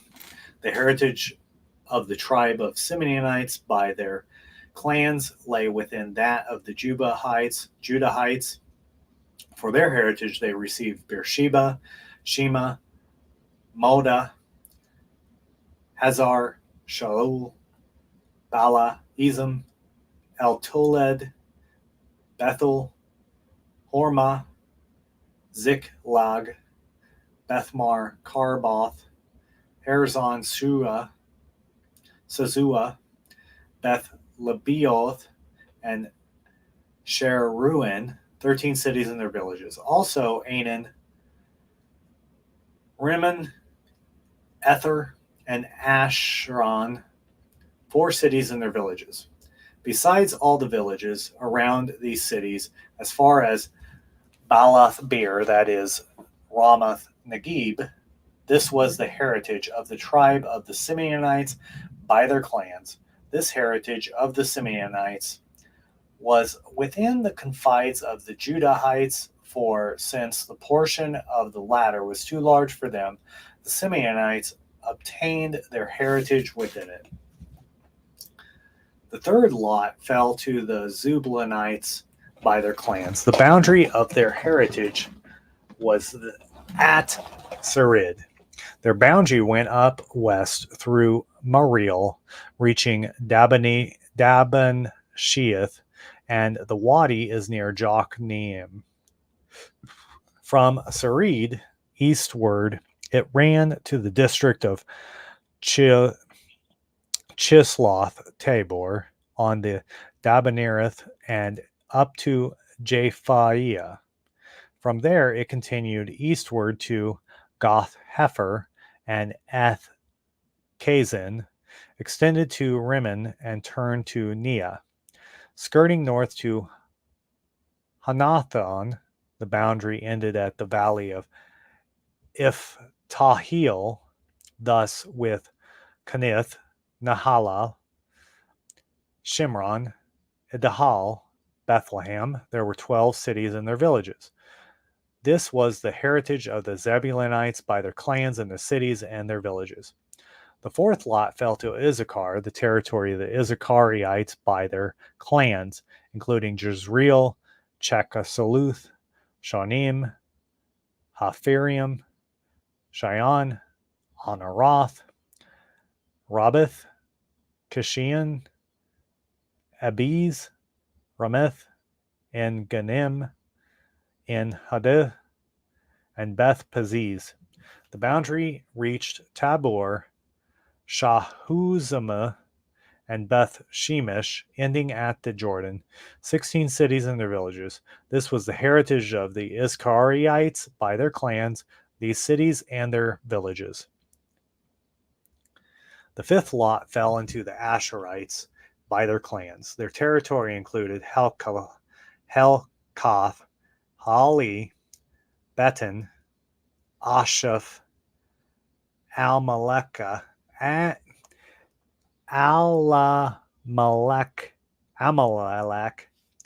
Amid, Mishal, and reached Carmel on the west.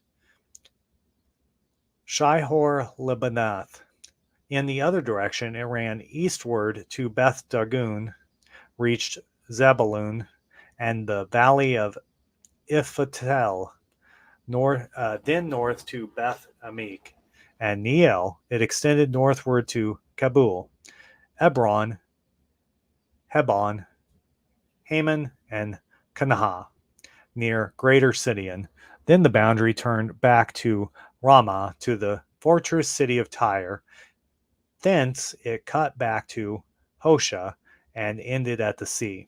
Thus with Mahalab, Achzib, Umah, Aku, Aphik, and Rehub, there were 22 cities and their villages. This is the heritage of the tribe of the Asherites by their clans, these cities and their villages. The sixth lot fell to the Naphtaliites.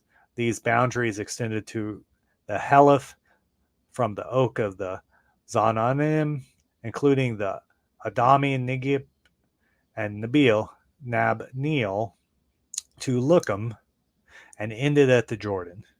In the opposite direction, westerly, it ran through Aznoth Tabor, and from there extended to Hukkok.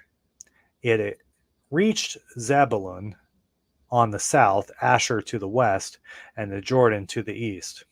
The fortified cities were Ziddim, Zir, Hamath, Rakath, Sinerith,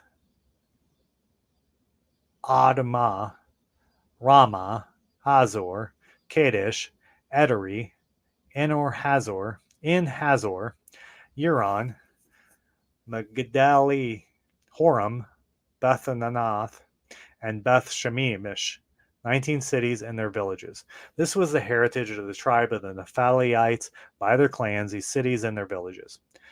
The seventh lot fell to the tribe of the Danites by their clans. Their heritage was the territory of Zorah, Eshtaol, Shemish, Shanabin, Ajlan, Ithal, Elon, Timnah, Ekron, Eltikon, Ebethon, Baal-oth, Jeud, Bene Barik, Both Rimmon, Mejarkon, and Rakon, with the coast at Joppa. But the territory of the Danites was too small for them, so the Danites marched up and attacked Leshem, which they captured and put to the sword. Once they take possession of Leshem, they dwelt there and named it after their ancestor Dan. This was the heritage of the tribe of the Danites by their clans, these cities, and their villages. When the last of them had received the portions of the land they were to inherit, the Israelites assigned a heritage in the midst to Joshua, son of Nun. According to the command of the Lord, they gave him the city he requested. Timnah Serah, in the mountain region of Ephraim, he rebuilt the city and made it his home. These are the heritage of Elzar the priest, Joshua son of Nun, and the heads of families in the tribes of the Israelites, apportioned by lot in the presence of the Lord at the door at the tent of meeting in Shiloh. Thus they finished dividing the land. Thank goodness. Joshua chapter 22. Okay, we're coming down the slope right now, right? Probably got about like 10 or 15 more minutes. Unless there's like a 60 or 70 verse chapter. The Lord said to Joshua, "Tell the Israelites, designate for yourselves the cities of refuge which I spoke to you through Moses, to which anyone guilty or inadvertent and unintentional homicide may flee for asylum from the avenger of blood.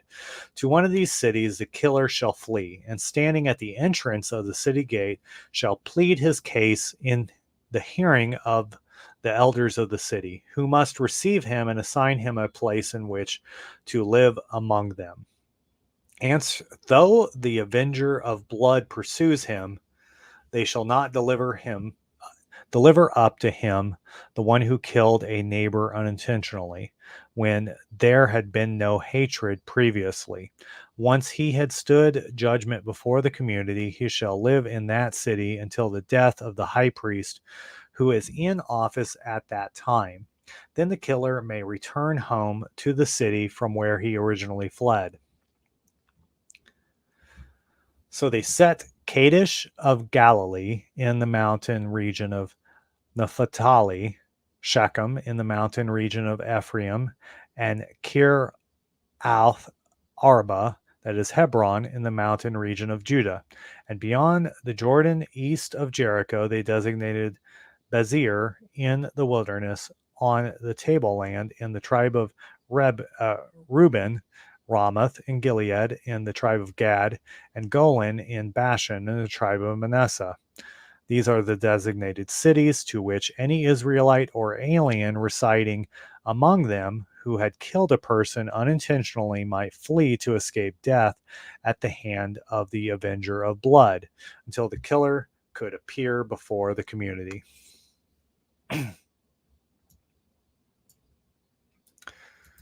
Joshua chapter 21.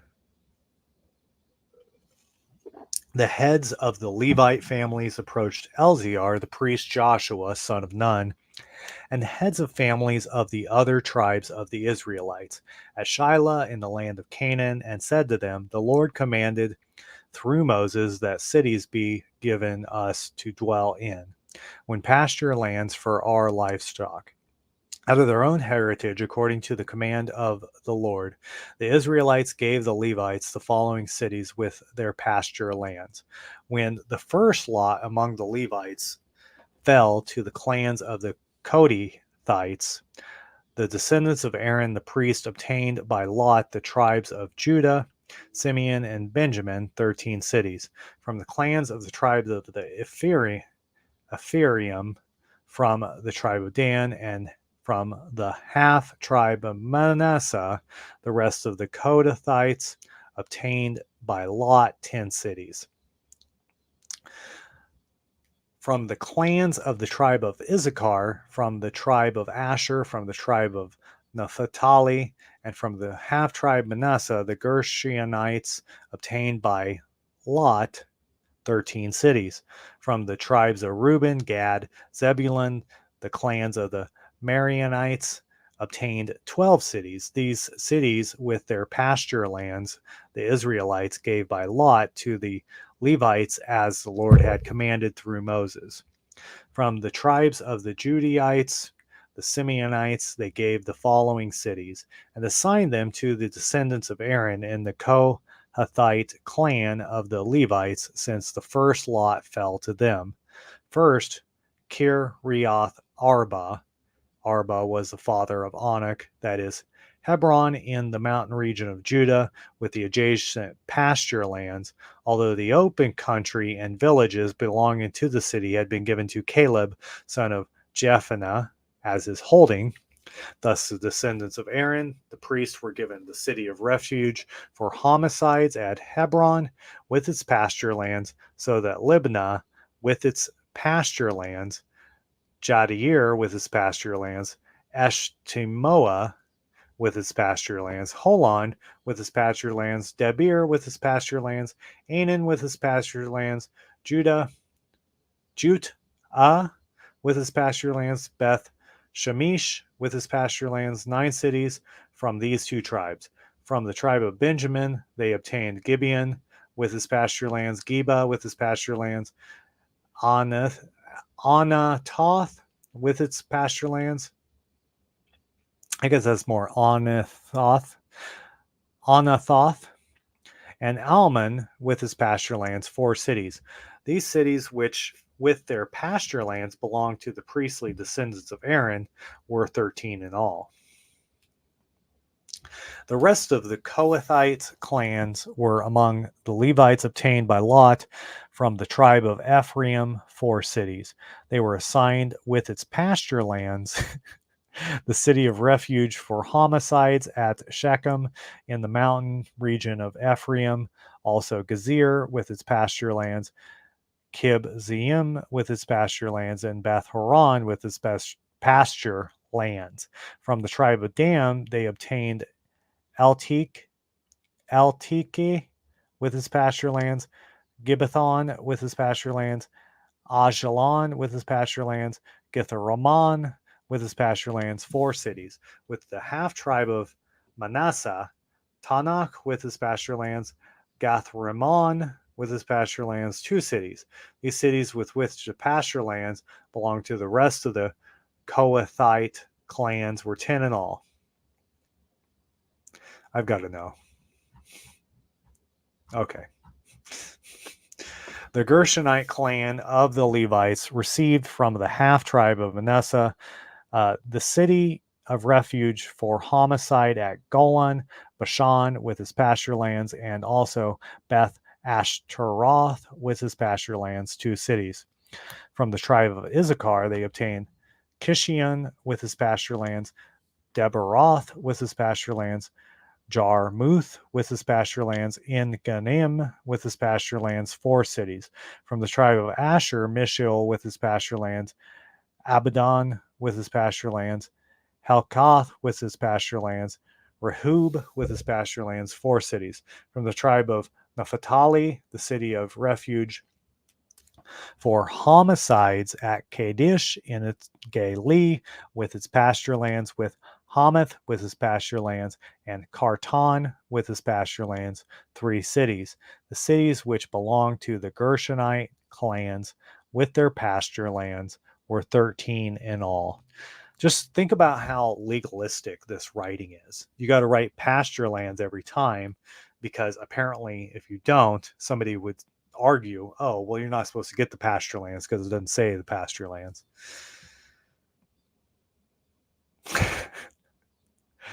The Mariatite clans, the last of the Levites, received from the tribe of Zebulun, Jokneam with its pasture lands, Karta with its pasture lands, Dimnah with its pasture lands, Nahalal with its pasture lands, 4 cities.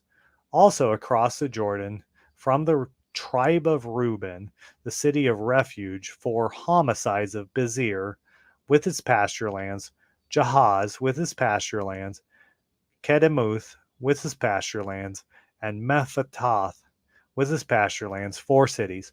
From the tribe of Gad, the city of refuge for homicides at Ramoth and Gilead with its pasture lands, Mahanaim with its pasture lands, Heshbon with its pasture lands, Jazer with its pasture lands, 4 cities in all. These cities allotted to the Merariatite clans. The last of the Levites were therefore 12 in all. Thus, the total number of cities within the territory of the Israelites with their pasture lands along to the Levites was 48. With each and every one of these cities went the pasture lands round about it. And so the Lord gave Israel the entire land he had sworn to their ancestors he would give them. Once they had taken possession of it and dwelt it, the Lord gave them peace on every side, just as he had promised their ancestors. Not one of their enemies could withstand them. The Lord gave all their enemies into their power. Not a single word of the blessing that the Lord had promised to the house of Israel failed. It all came true.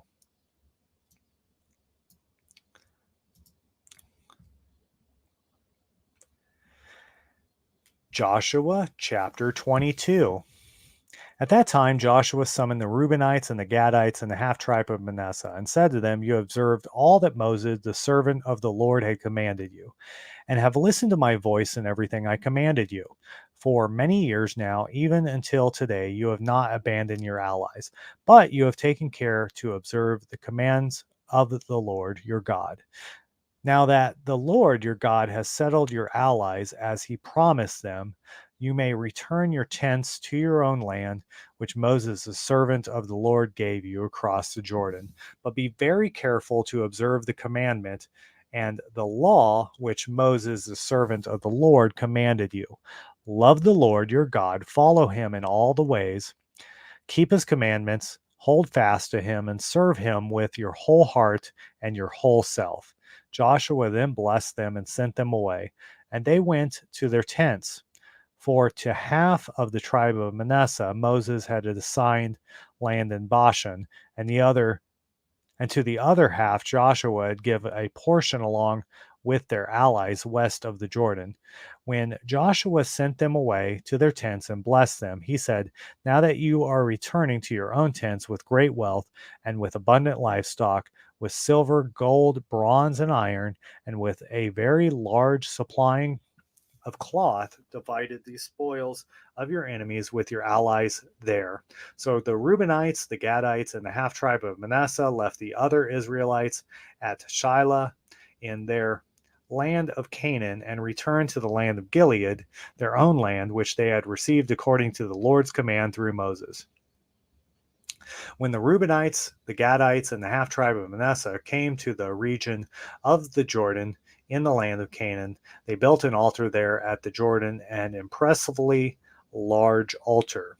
The other Israelites heard the report. The Reubenites and the Gadites and the half tribe of Manasseh have built an altar in the region of the Jordan facing the land of Canaan, across from the Israelites. When the Israelites heard this, they assembled at Shiloh as the entire Israelite community to take military action against them. So not even like any time has passed and now they're going to attack each other. The Israelites sent Phinehas, son of Elzar, the priest of the Reubenites, the Gadites, and the half tribe of Manasseh in the land of Gilead, and with him 10 leaders, one from each tribe of Israel, each one the head of an ancestral house among the clans of Israel.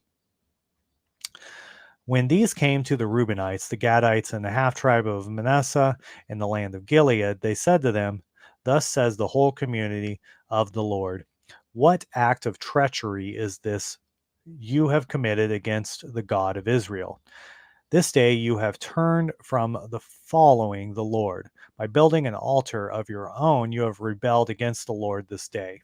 Is this iniquity of Peor not enough, by which we made ourselves impure, even to this day, and plague came upon the community of the Lord? If today you turn away from the following the Lord and rebel against the Lord, tomorrow he will be angry with the whole community of Israel. If you consider the land you now possess unclean, cross over the land to the Lord possesses, where the tabernacle of the Lord stands, and share that with us. But do not rebel against the Lord, nor involve us in rebellion by building an altar of your own in addition to the altar of the Lord our God. When Achan, son of Zariah, acted treacherously by violating the ban, it was not upon the entire community of Israel that wrath fell. Though he was but a single man, he did not perish alone for his guilt. The Reubenites and the Gadites and the half-tribe of Manasseh replied to the heads of the Israelite clans, "The Lord is the God of gods. The Lord, the God of gods, knows, and Israel shall know, if now we have acted out of rebellion or treachery against the Lord our God, do not try to save us this day. And if we have built an altar of our own to turn from following the Lord, or to sacrifice burnt offerings, grain offerings, or communion sacrifices upon it, the Lord himself will exact the penalty. We did it rather out of anxious concern, lest in the future your children should say to our children, what have you to do with the Lord, the God of Israel? For the Lord has placed the Jordan as a boundary between you and us, and you Reubenites and Gadites, you have no share in the Lord. Thus your children would prevent ours from revering the Lord. So we thought, let us act for ourselves by building this altar of our own, not for burnt offerings or sacrifice, but as witness between us and you and our descendants, that we have the right to prove for the service of the Lord in his presence with our burnt offerings, sacrifices, and communion sacrifices.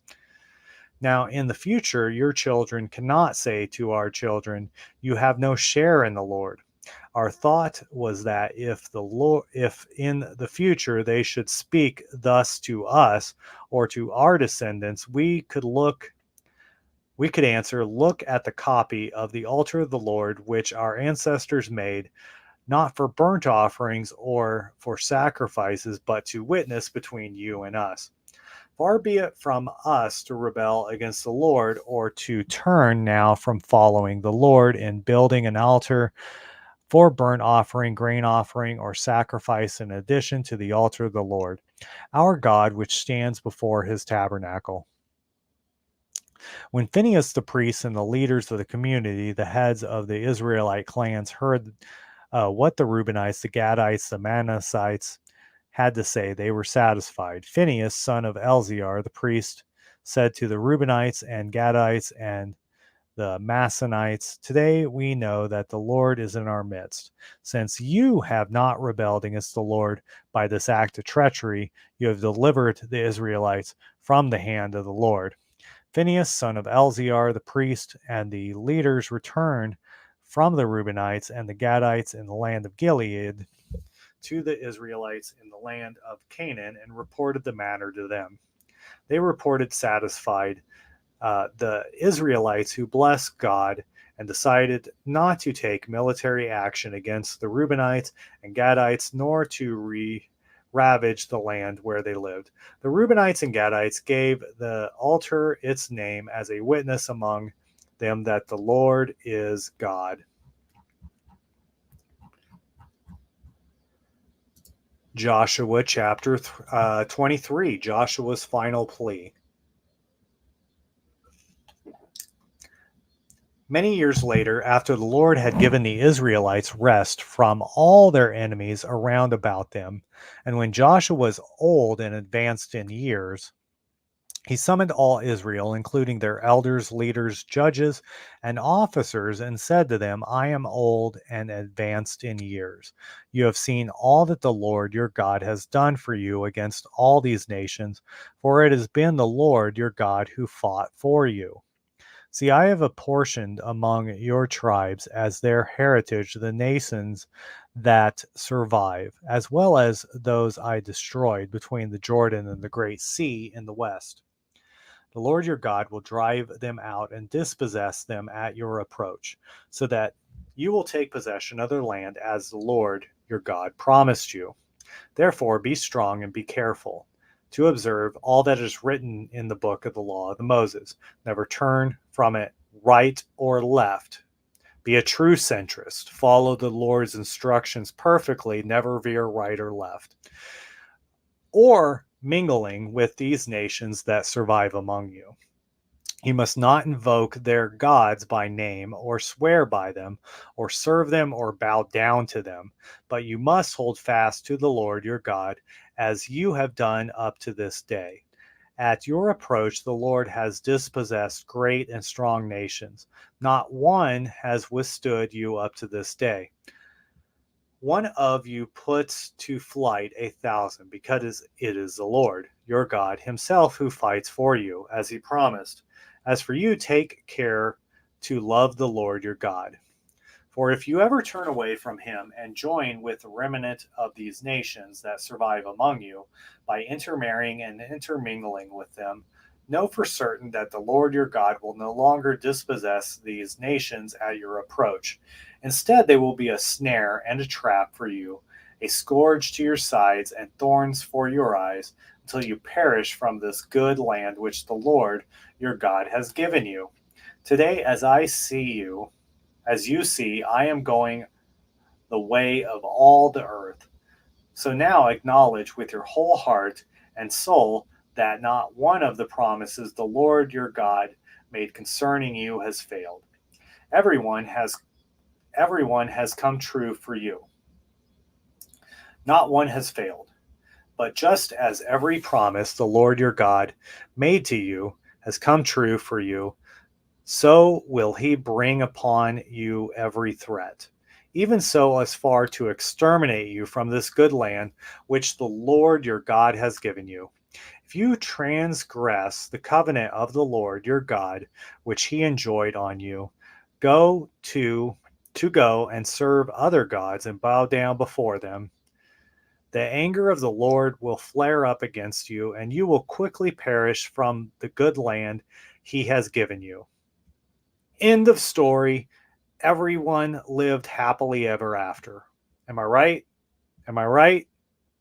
Let's see the next chapter. Joshua chapter 24.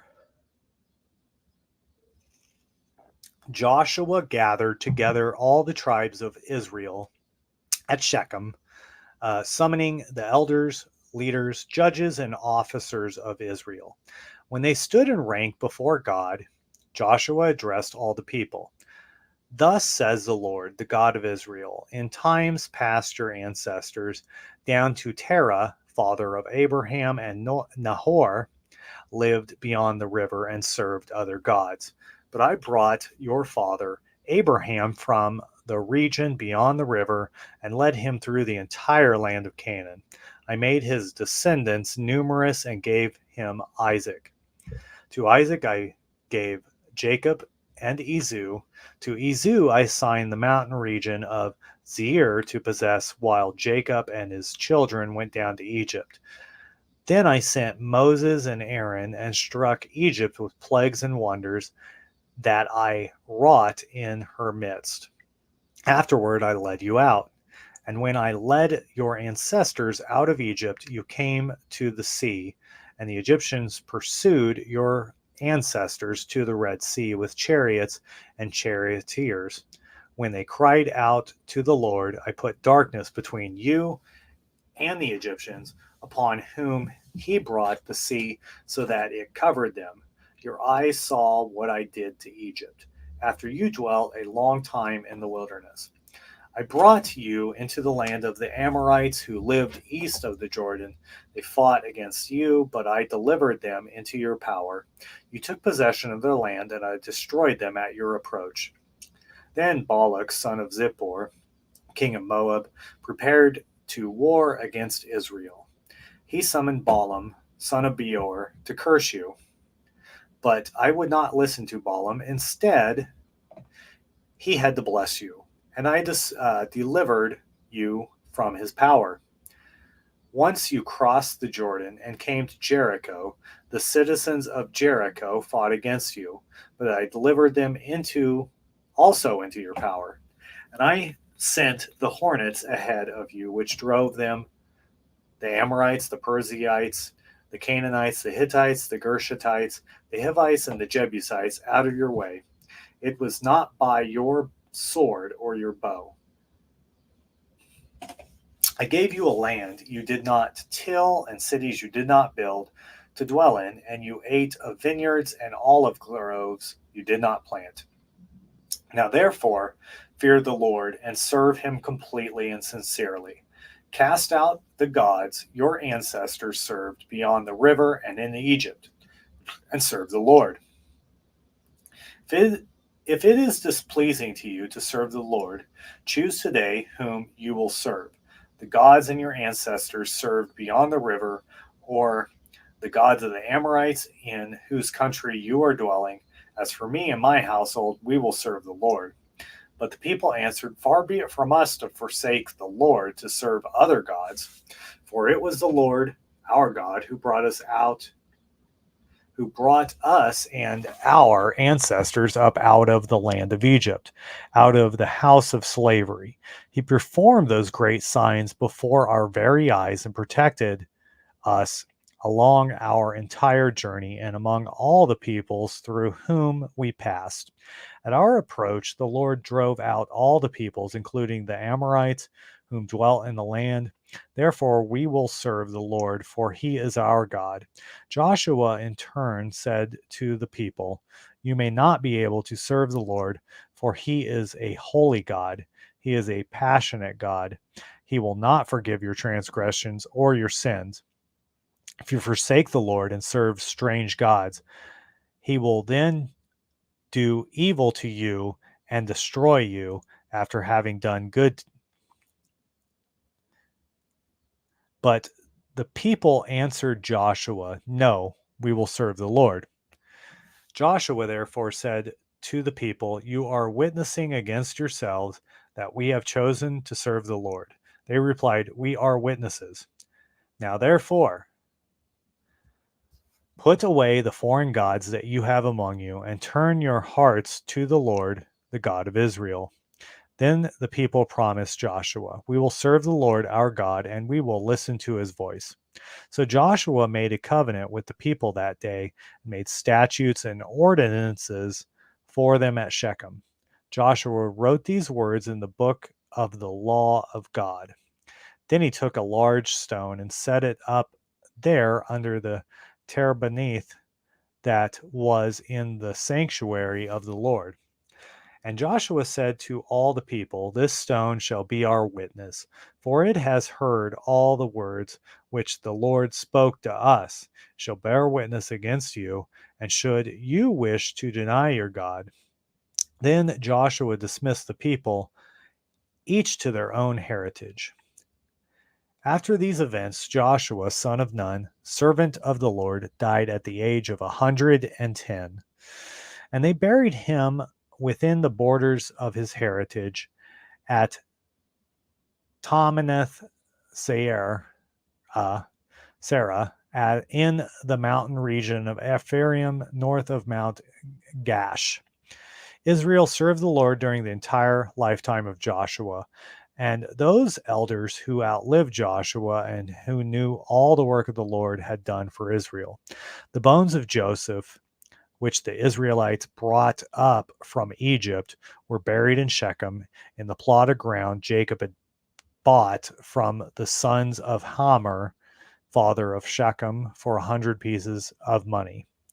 This was a heritage of the descendants of Joseph. When Elzar, son of Aaron, also died. He was buried on the hill which had been given to his son Phinehas in the mountain region of Ephraim. All right, there it is. And Israel lived happily ever after. They would never not serve the Lord. They would never turn away from God and serve other gods. That would never happen. So tomorrow, I'm going to read Judges, and it takes roughly the same amount of time, so about 2 hours, 21 chapters. And this book is really where things ramp up. So, we had the first 5 books of the Bible. That gave you the patriarchs, that gave you the Exodus, that gave you the law, that gave you Moses. Then we just read Joshua. That's the Jews going in, taking the land of Canaan. We just finished that. Now we're going to see, how do they live after they took over the land? We'll see that tomorrow. I want to thank you all for coming. Let's end with prayer. May God, the source of all patience and encouragement, enable us to live with perfect harmony with one another in the spirit of Christ Jesus, with one heart and one voice. May we glorify God now and forever. Amen. In the name of the Father, and the Son, and the Holy Spirit. Amen. All right. Thank you guys for coming. I'm going to leave, and we'll pray the rosary, obviously, in the morning tomorrow sometime, whenever I wake up. And then later in the day, we will read Judges, which is a very interesting book. So until then, have a blessed day.